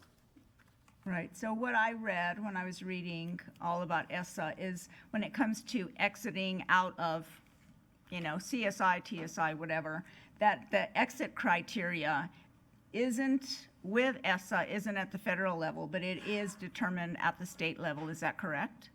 I believe that's correct. So it's all up to the state to decide who gets to exit. Yes, and as you define state, that would be including legislation or law, and it would also include, I believe, regulations. Okay. So I know if we had trouble way back when this was signed into law under Obama in 2015, that would have been the time to probably really say something. We let it come to this, so I think that should have been something that we should have done back in 2015 when he did sign it into law. So I know it says that federal funding is contingent, that in Secretary Rosowski's letters, that federal funding is going to be contingent upon the district fully meeting the conditions. So would you consider, according to this letter, which I think is extraordinarily disrespectful to a man of, he's pretty amazing with some of the things he's done with people in his classrooms. So, and anybody can laugh, and it's sad that small people will laugh about people. So what can happen there? I mean, can the federal funding be withheld for these schools if we don't meet all of, I mean, we're saying, yeah, we're going to do this, kind of. So you have to start from the beginning, and you have to determine if the ESSA plan is in fact a legally enforceable plan. And that decision would be in the hands of the federal government. And the consequence of a representation by our state that the ESSA plan is a valid enforceable plan, when it was determined it wasn't, the federal government can withhold all federal funds from the state of New Mexico. So if they did pending a accept, they accepted the plan already, so does that, I mean, will that hold water? Well, they accepted the plan, but they have not withheld any federal funds. Right, okay. And I know when I was looking at it, one of the important things about the whole ESSA plan is equity. And we always talk about how important equity is for many of our children of color and coming from high poverty areas. And where we look at a lot of these schools are there, that we need to do the best that we possibly can for them. And that was one of the things that was in D Title II, Part 4, and it's consistent with ESSA 11111 G1B, where it says we must improve equitable access to effective teachers, consistent with ESSA. So when we're trying, when the secretary wants us to do that, he is going by what it is telling us in the ESSA plan. I would say that's his interpretation. I think the ESSA plan does not have the measurements that New Mexico has for its teacher evaluation. So there is, in fact, a separation there. And so The ESSA plan does not speak to the teacher evaluation plan in New Mexico. Okay.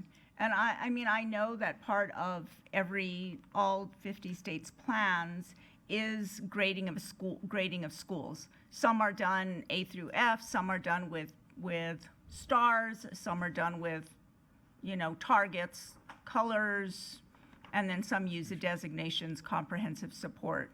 But that's something that has, as far as what I've read, that's something that every state has to have, correct? It has the designation, how. It has to have some kind of designation according to certain, and most of them were academic. I think there was one part that wasn't, but the rest of them were academic, correct? And I think there are maybe 5 or 6 states who have taken what is the designation and moved to closure as opposed to assistance. We would be, under this decision, one of the 6 or 7. Okay. I was just looking at some of the things that were just going on in New York that has a lot of children of color and from high poverty areas. And they were blanketed with, I think starting in 2014 with their turnaround, I know they call it something different, I think it was renewal or something, so they were blanketed with hundreds and hundreds of millions. And they did some really wonderful things, spending money for social services. They had a longer school day, they had more teacher training, they opened up some health clinics on their campuses. And what we found is that I think that they're going to close 13 of those schools because with that money the last 4 years, they saw that enrollment didn't increase, the graduation rates didn't increase, test scores didn't, attendance, and the overall trajectory of the schools didn't improve as well. So I think he's planning on closing 14 more lower performing schools. That's about 4,000 students, recognizing that this expensive initiative, at least he understood that it failed. So, and that was his initiative. So I think that's important for us to look at. I just can't imagine all of us not wanting better for our students. I was looking at one of their schools and they had 8% of their students being able to read at grade level and 3% passing their math tests. So if everybody thinks that, imagine that that's a good thing for your students. I don't know who would say that. As a teacher, I would never think that was good enough for my kids. I was listening to a professor of education at Columbia, and he said what de Blasio is doing after blanketing them with tons of support, that if these closures or mergers, I know he merged, I think, dozens and dozens of schools, but if it brings some kind of energy to the school with a new staff and a different culture, that's not a bad thing. And we're always trying to look at things from a negative point of view by calling people not nice names, by threatening the governor's life, by doing horrible things like that. We should try to come at things in a positive way and go, what are we going to do that's going to be best for our kids? And I don't know how we can, because I did happen to talk to PED today, and because I think that's what we should do. I think that's the right thing to do, since our secretary is a leader of education in our state, no matter, someone might not like him, and we wonder why he hasn't been, made a real secretary, we wonder that's pretty political. So I don't know, after talking to them, how this is gonna go across, is saying, yeah, we're gonna kind of do this, because from what I was told, they expect all of this to be done. So when it comes to Hawthorne, having us be a champion of choice, but also carrying on with our MRI plans is not what was written in the letter that he sent to Superintendent Reedy. So if we don't accept all conditions, it doesn't say some with this option, it says if we don't accept all conditions, then they'll take the necessary action. Is that what we really want to do to those students and those families? I mean, I just want to know from a legal point of view, if they're saying this, I don't know that they don't have the right to do this. Art? Well, I'm taking a quick look at Hawthorne.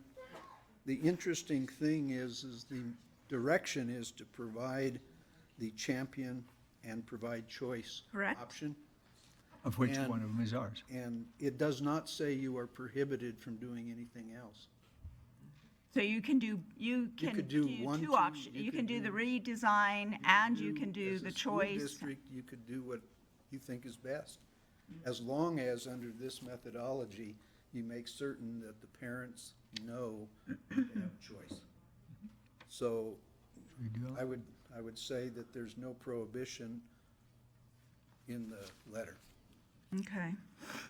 And I just want us to make sure that when we are trying to use certain parts of a law or certain acts, that to ensure somebody keeps their job, but we don't want to, we decide, we don't want to use that one, but we want to use this one because it's just in the adult's best interest, that we should be careful when we say things like that.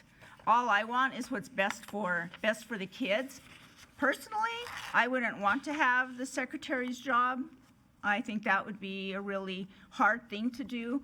I think what's best for kids is getting them in front of great teachers, because we know, and any research that Associate Superintendent Blakey or that's Associate Superintendent Gonzalez knows that if you get a highly effective teacher, you find a great teacher, we all know who they were, and it's not every teacher. There are great teachers, and they make us learn. They make sure it's exciting and fun. And those teachers stay great. Teachers who have received, and not just in New Mexico, but across the country, their ratings are, not the same. But what you find is teachers that are rated usually as highly, I'll use ours, exemplary, highly effective, 90-some% of them stay in that rating. And we know when we're looking at teachers that are these great teachers, they get kids to learn way more than an average or a below average teacher. And that is just proof. That is just research-based. So I want great teachers around those kids. And I've asked, what teachers are the great teachers at that school, and found out the exemplary teachers out of the 84 teachers, there's 5 at the school. And we want to talk about equity and caring about those kids of color and from a low income. Do we really care about them?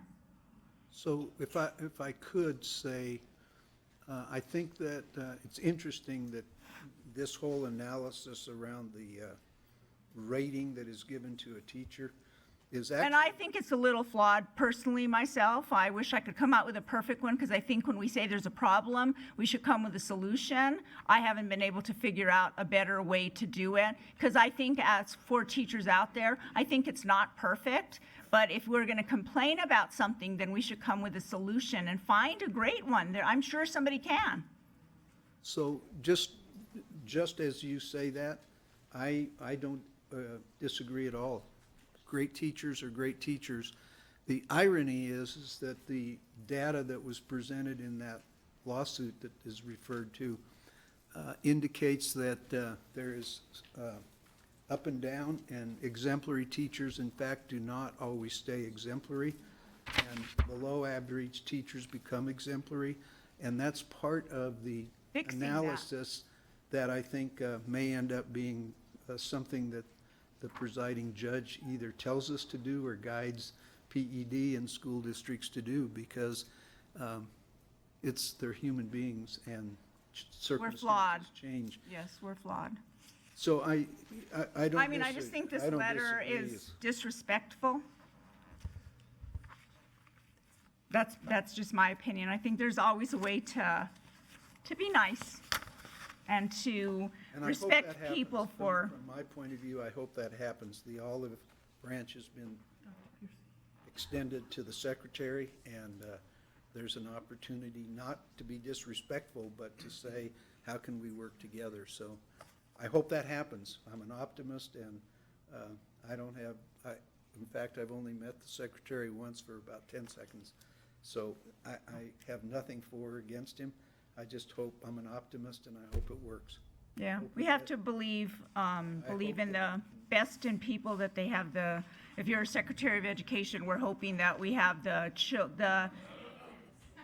No, I hope that there can be true collaboration between PED and APS, and the merits of both sides can be understood, and that the kids benefit. Right, respect goes both ways, in recognizing people's strengths and weaknesses. We all have them. I agree. Okay, Board Member Patterson, please. Okay, thank you. I just need clarification regarding Blakely. West Ed Dana Center, could you tell me what that is? So are an organization that helps in us unpacking standards and creating curriculum maps. And so we've used them before in unrolling Common Core standards. And so it's a group that can come in and help the teachers. Okay, and it's an app through? No, it's an agency. It's an agency? Mm-hmm. Consultants. Consultants that we pay? Yes. Okay, all right.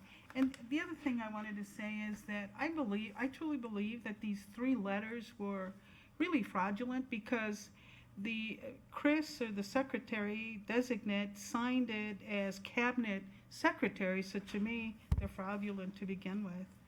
And it completely has marginalized a community of color, and so this in itself is racist to begin with, and I don't think we need to put up with that. It clearly flies on the face of racism. Thank you, Board Member. Did you have another comment, Board Member Garcia? Thank you. I actually had a comment. I just had a clarification question last. Okay, sure. So I want to just say, Superintendent Reedy, I think these letters that you put together actually, that you use extraordinary restraint. Mm-hmm. I don't see them as disrespectful at all. No? In fact, I really think that we should assert ourselves a little bit more, because what we got from this cabinet secretary or acting designate secretary, Rostowski, was incredibly disrespectful. They changed the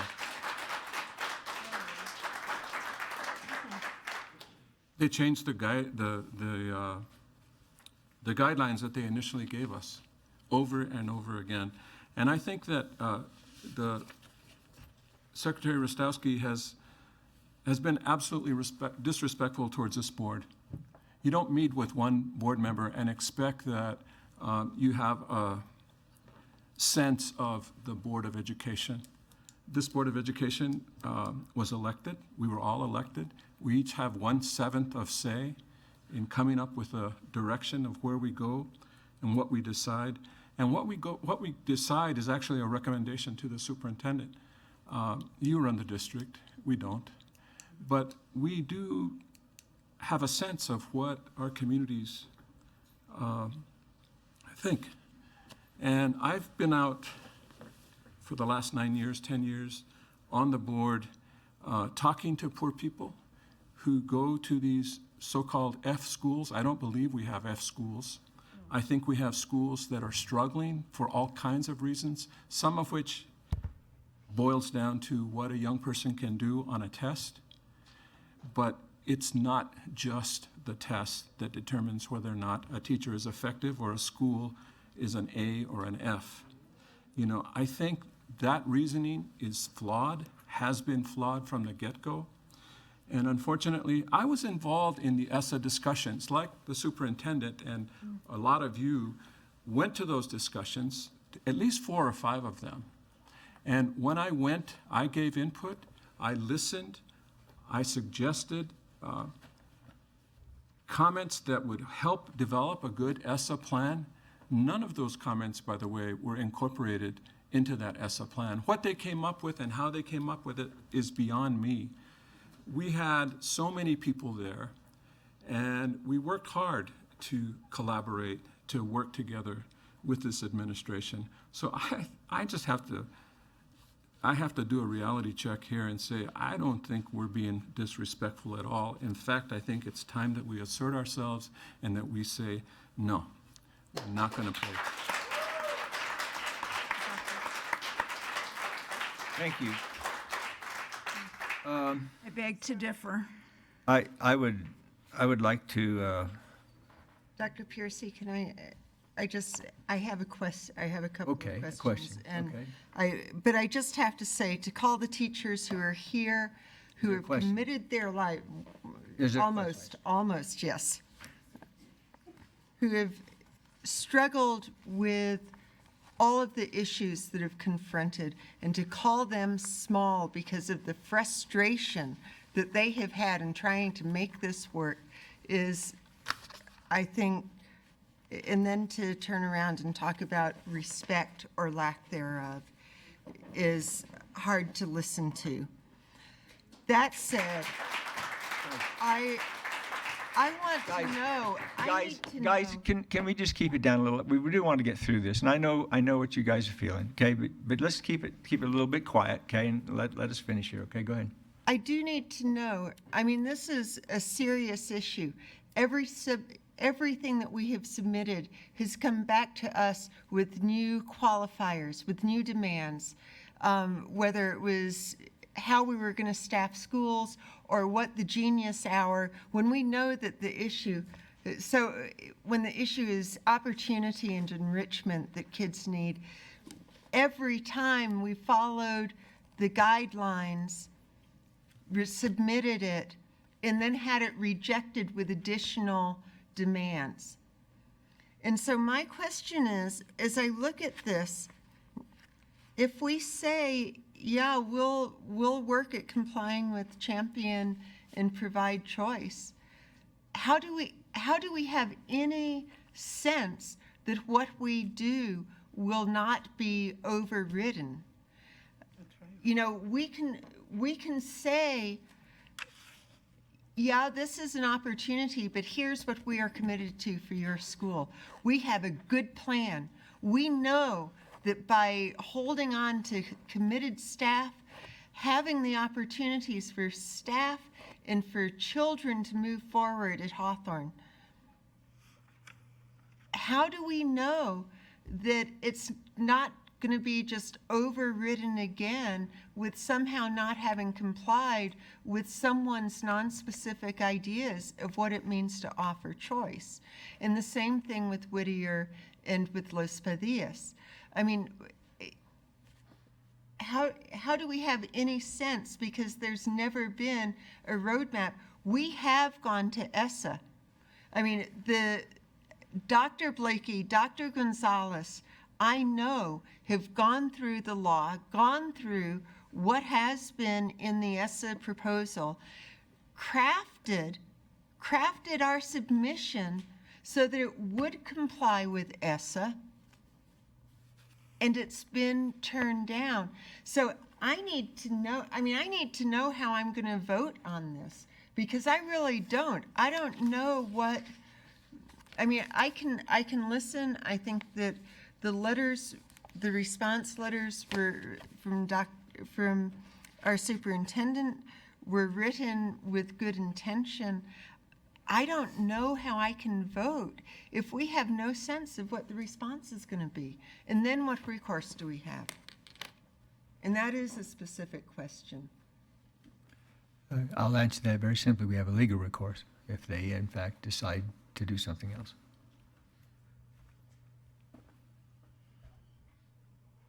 They can, it is so nonspecific that there's no way to know what we're complying. We can do what we know is in the best interest of children in schools. And they can come back and say, no, you haven't complied. But we've already said that we're complying. And so then where does that leave us legally? Well, we wait until they do something that we think is illegal, you know, and if we feel that's illegal, then we will, in fact, respond that way. I mean, there's one thing to have a disagreement about what things are done, but there's other things, whether we think it's illegal or not. Now, whether it's going to be illegal or not illegal will be determined by a court. I mean, that's how you do things. So that's kind of the idea.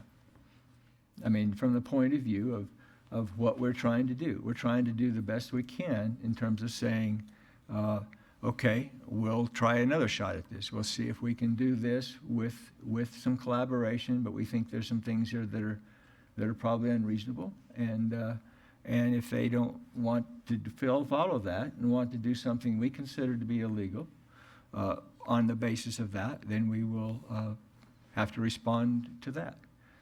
And that's, I think, what our recourse is. I think, again, we're trying our best to work with them and to actually say, okay, we'll see what we can do. And I agree completely with you in terms of the fact that we have no guarantees that they may not change the playing field. They've done it already several times. But I think it's incumbent upon us to put a reply back. That's what our response is. We have to put a response back, even if we disagree with some aspects of it, and we do, and we have that in the letter. If they, in fact, decide not to, in fact, accept that and to do, then what we'll do is we'll go ahead and implement our MRI plans. And if they try to remove people, or if they try to suspend the Board of Education, or whatever it is they do, we will, in fact, respond legally. I guess the question is, because I've gone along with every step because it's always trying to say, we're going to protect our schools, we're going to make this work. And I think that's what we've had to do. But my question, I guess more specifically, is there any point at which by saying that we're going to try to comply, that it closes the door on the legal action? If that makes sense. Because it is so amorphous, because it is so unclear, do we say we're going to try to comply with these agreements, and then when they go that step beyond, then the legal argument is, but you said you would comply, so you have no standing for legal action? Is there a point at which we close the door for pursuing legal action, whether it's on the point of view of these are schools that were built by our community, or whether it's we're trying to comply with some element of teacher qualification in the alternative, because these teachers don't exist. I mean, they do not exist. Special ed teachers that are highly effective or exemplary with multi-year track records do not exist.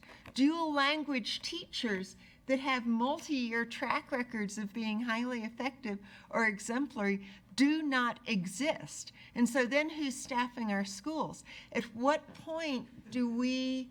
I think your question is well stated. In other words, the question is are we in fact shutting off some legal options by simply saying we're going to try to apply? In other words, by actually indicating that, does that maybe say that, well, we can't then file anything legally because we said we would apply, or we would comply? That's the question. And I can't answer that question. I'm not even sure Art can answer that question directly, but you can take a shot at it. Well, Mr. President, what the letter actually does is set out a path forward in a collaborative way, and if the path forward is rejected, then the Secretary will have acted and there will be recourse by APS. If the Secretary says, I accept your conditions, let's move forward collaboratively, then in the world we live in, we would be moving forward with our plan in collaboration with the Secretary, which I think is what everyone wants to happen, which is to serve the kids in those communities. So I'm not sure that a cooperative effort is a bad thing. I don't disagree with you that at some point, 6 months from now or a year from now, someone could say you failed to fulfill the commitment you made, and then someone's going to have to decide if we really failed, or if the other side failed. Okay. Well, let me make a couple of comments myself. I attack this from a little different perspective. I greatly appreciate the effort, but I attack it very much from the point of view of research and understanding of what that research is and what it says to me. And I have a lot of research that I gave Art on this matter, and most of that research does not validate the kind of things that are being done. Let me give you the bottom line. The bottom line is that almost all of this is based on the fact that the assessment itself has some validity. And in fact, we have a state statute, 22-2C4, that says it's required that the public education department show that any assessments that are used are reliable and valid for use. And I know what reliability means, and I know what valid for use means. And we have not been shown any of that. You understand? The assessment itself has to be reliable before it can actually be valid for use. It can be reliable but not valid for any use, or for particular uses that it's used for. But it cannot be valid for use and not reliable. So these assessments are really the foundation for nearly everything we're talking about. They're the foundation for school grades. They're the foundation for the proficiencies of our students. They're the foundation for growth of our students. They're the foundation for the grade itself. They're the foundation, or a large part of the foundation, for the teacher evaluation. So if assessment itself has not been shown to be reliable, and you legislators, by the way, have required that by a state statute, required the department to show that they are, in fact, reliable. I have seen no reliability numbers, and I know what reliability numbers are. And there are several aspects to the reliability. One aspect is the assessment itself. One aspect is even the grading of the assessment. In other words, when you have people who are arbitrary, in my mind, grading written information on an assessment, that may not be consistent as you're going from grader to grader and so forth. That has not been shown to be reliable. There are many aspects of that that have not been shown. I have a lot of research here, but I'm going to just give you one. This is from the American Education Research Association. And they did this release in, and I've got all this. I've got all these research things. If anybody wants them, I'll send the whole thing to you. It's a big file. But this is a statement. This is a little summary statement, and I just read a little part of it. This is from basically November of 2015, which is almost 2016. Now, this is fairly recent.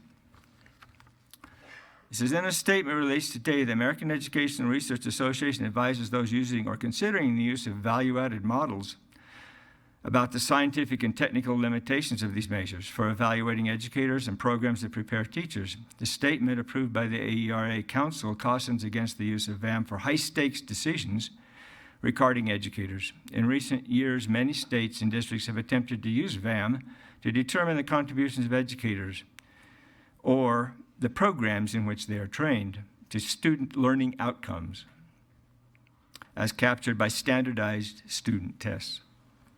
The AERA statement speaks to the formidable statistical and methodological issues involving in isolating either the effects of educators or teacher preparation programs from a complex set of factors that shape student performance. This statement draws on the leading testing, statistical, and methodological expertise in the field of education research and related sciences, and on the highest standards that guide education research and its applications in policy and practices, said the AERA Executive Director, Felice J. Levine. And I have lots of data and lots of information. And so the bottom line to me is that we have a legal requirement that these assessments be shown to be reliable. I have seen no reliability numbers.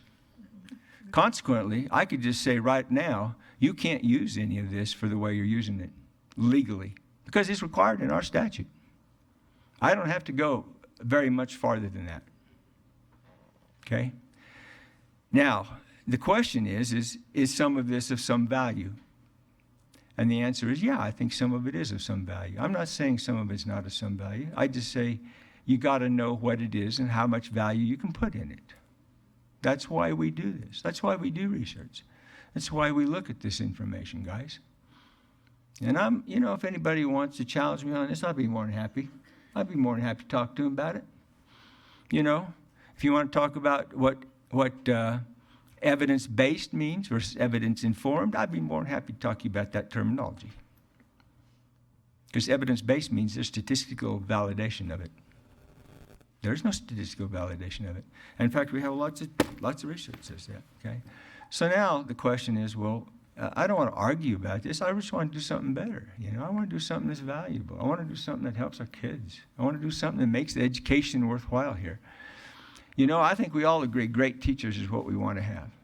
What we disagree with what great teacher means, okay? I don't disagree at all with Board Member Muller-Aragon saying I want great teachers. I want great teachers, right? What I disagree with is how we're actually evaluating that. So if, in fact, we are being held to standards of performance here that I can't agree with, yes, it is a problem. It is a problem, okay? And that's the issue we have to deal with. And that's what Board Member Peterson is basically questioning, is what are we going to do if, in fact, we don't improve in the manner that we're supposed to improve, when in reality, I'm not sure I agree with that measure anyway, you see? So what we have to do is we have to understand the system better, and we have to understand better ways to do it, and I agree. I agree that we need to work on that. Legislature needs to work on that. We need to work on that. We in APS need to work with the legislature on that, okay? Right now, we have the question of what are we going to do for the next whatever time we have. We're going to have a new governor. We're probably going to have a new public education department. And there may be changes in the law. That's what we're talking about when we talk about legal issues, see? If we agree to something, but legally, now we've changed what we're doing with, let's say, valuations or how we grade things or whatever, then we're going to need to adhere to that rule. Whatever the state statute comes out to be, whatever the rules are, we'll have to do that. Right now, we have to basically adhere to what we're doing with in terms of our current status, okay? And so the question is do we just simply say we don't agree at all, and so go away, we're just going to do our MRI, and then whatever happens, happens? Or do we say, let's try again, let's see if we can get started here, keep our schools running, and do something positive, and then work it out somehow, whether we work it out with this administration or whether we work it out with the next one. The question is, how do we do that, okay? So I think what the administration has put together is a plan to try to do that. That's the point. It doesn't mean they agree with everything at all. They agree to try their best that they can do this, okay? But we've got to get our schools started. We've got to make sure that our schools understand they're going to be open. We've got to make sure our schools understand we're going to do the best job we can to address exactly what Muller-Aragon says, and that is to improve our students, improve the education of our students. Whether we agree in terms of how to do that or whatever, that's something else, okay? So I think, again, all of our board members have had some concerns. We've had some thoughts about where we're going with this. But the bottom line, we have to make a decision tonight is relative to these letters that we have, that's what we would submit back to the Public Education Department. I do have one minor nit. I couldn't possibly read these without having a minor nit. Uh-oh. And I'm telling you again, I don't try to find these. But in the first, second, third paragraph of the Hawthorne plan, the 1, 2, 3, 4th line, there's an extra "the." It should read "but for your statement" in the Albuquerque Journal instead of "but for your the statement." So you can make that correction. There are a lot of things. I mean, I wrote 3 pages of concerns. I could go on and on, like my board members have talked about. I could go on and on. Requiring every teacher to have a 2-year growth every year, that's not going to happen. For every kid, every student, that's not going to happen, guys. That's not going to happen. We know that. It's not going to happen. It's statistically impossible. It's like reliability of 1. It's not going to happen. There's going to be one student there who says, I'm not going to do that one, just so you fail. No, you know, my brother was probably that student, you know. You know, so we know that. We know that there are a lot of things in here that are just, you know, I wrote down concern after concern after concern because I wanted to say to myself, have I really looked at this carefully? Have I carefully looked at this and thought about it? And I got to write it down because I forget, you know, so I got to write it down. But I'm not going to go over all those. Again, I think we've got to do the best job we can, and we'll see how that works out. And what I'd like to do is kind of go on to what I call the next phase, which is we have 3 letters here with at least 1 minor correction. And I guess I'd entertain a thought from the board as to, would you like to vote individually on these? Would you like to accept them as they are, all 3? Would you? I'm open to suggestions from the board. And we will have a roll call as we do this because I want to make sure it's clear how we vote. I want to make sure it's clear in terms of what we really plan to do going forward. And I don't disagree a bit with a lot of the concerns, and I don't disagree a bit with the kind of things that Board Member Peterson brought up. Is how do we know whether we're going to get put in a bad position? But you know, we got to get our schools going. We got to do the plans that we said we were going to do. We got to go do that. And God, I tell you right now, I think the stuff that they put together is fantastic.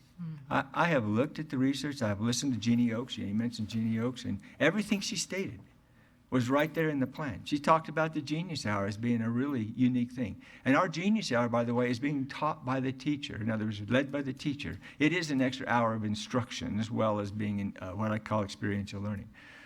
So we're doing a lot of the great things. We're extending the school year. You know, maybe that's something we need to do for all of our things. That's something we need to start thinking about, guys, you know? So there are a lot of things here that are what we said here is this is a foundation, not just for these schools. It's a foundation for how we might start to be thinking about all of our schools. And not just the CSI and TSI. I'm talking about all of our schools, you know? And I'm really proud of them for thinking that way. Because I'm a big believer in sustainability of what we're doing and scaling it to how we need to do it. We got 89 elementary schools, guys. And probably these plans is working every single one of them. Every single one of them. Not just our MRI schools. I'd love to have a Genius Hour in my North Star. May I make a suggestion that we Sure. vote on Hawthorne as 1 letter, and then on Whittier and Los Padillas as As a separate, okay. I'd be glad to entertain that. So I'll entertain a motion to accept the letters of response for Las Padillas and Hawthorne, Las Padillas and Whittier first. So do I have a motion? So moved. And do I have a second? Second. And is there any further discussion on those?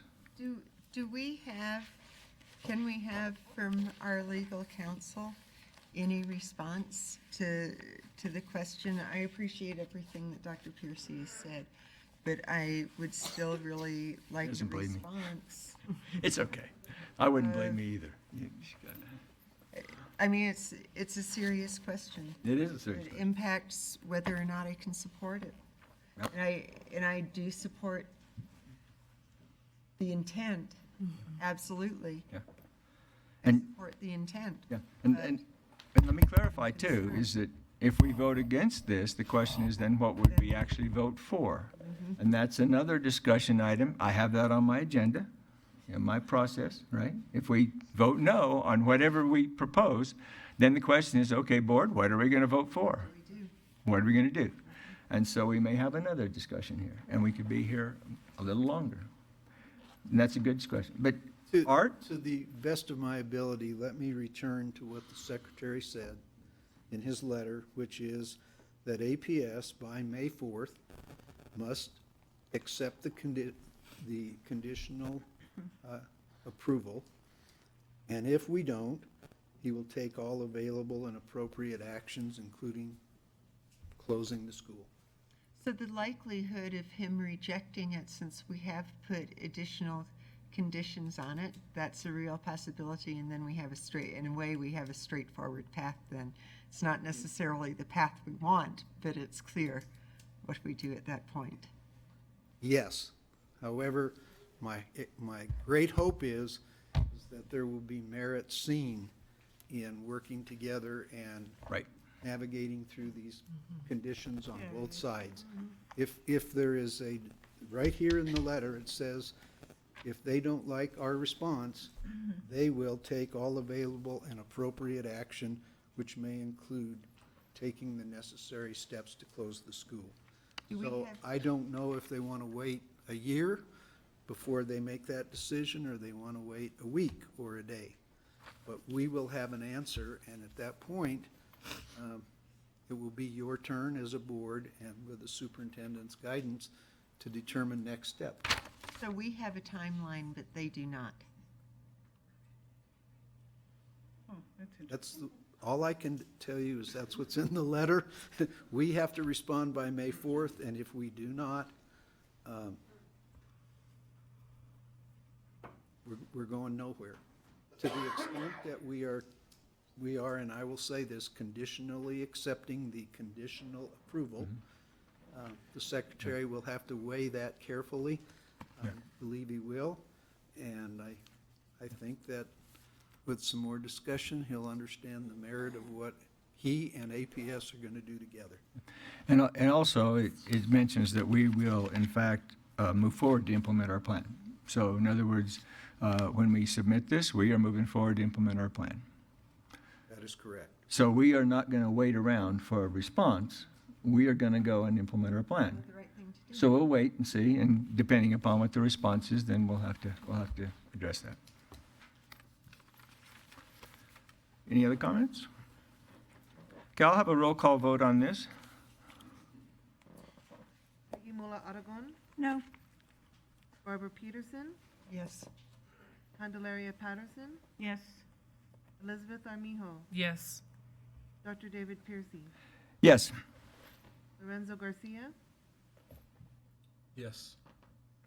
Yolanda Montoya Cordova. Yes. With that, we have a path forward to send a response to the secretary designate on the Las Padillas and the Whittier schools. I'll also entertain a motion on the Hawthorne Elementary School with the one minor correction. So move. Second? I'll take a roll call vote on this as well.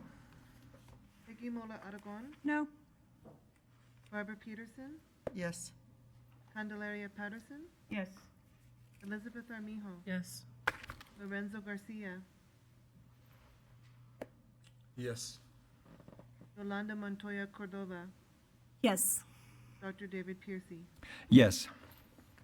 And with that, we have a letter with a minor correction to the secretary designate for Hawthorne.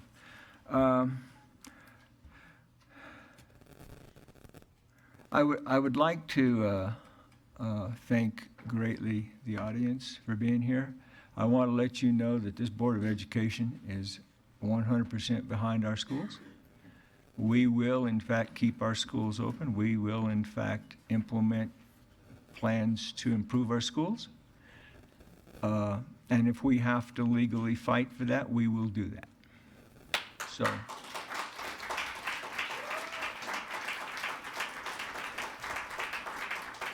And I want to let you know that we want our community to support us in this, so all of our communities need to be together, our legislators need to be together, our neighborhoods. I appreciate greatly the neighborhood person coming here and speaking and saying the Coalition of Neighborhoods helps out. One of the things we have with community schools, guys, is that we're trying to expand our capacity. We cannot do it alone. We have to have our businesses. We need to have our parents. We need to have all of our community members, whether you're, I mean, everybody's probably been, well, maybe not a parent, but people that can help, right? Because it's all of us together that are going to make this better. And we need it. And that's what our plan is about, is having that community. So we want everybody to be part of this, and I want you to have a voice. So if you want to do something, you can write the secretary designate. You can say, we want this way, we want it here. And we know that we have lots of schools that in fact need help. And that's what this plan is going to try to pilot to some extent, is how we help all of our schools. And so we want to do that. So thank you very much for being here. I'm not sure where I am in my order here, but let me see if I can find what I'm supposed to do at the end. Oh, we do have board member comments. Have we had enough comments from the board? Just very quickly, Except for Board Peter Peterson. She wants to have a comment. very quickly, anyone who needs help communicating with parents, who wants to do something visible for parents, to let parents and families in the community know that we are committed to these schools, that we are behind you, let us know so we can be there. Agreed. Okay. I have no president's report, and so the next Board of Education meeting will be held Wednesday, May 16th at 5 o'clock. And the next special education meeting will be May 21st, barring emergency meetings. And we are adjourned. Thank you, guys. Thank you. I really wanted to vote no. I know. Your cold get better? Personally. Yeah, well,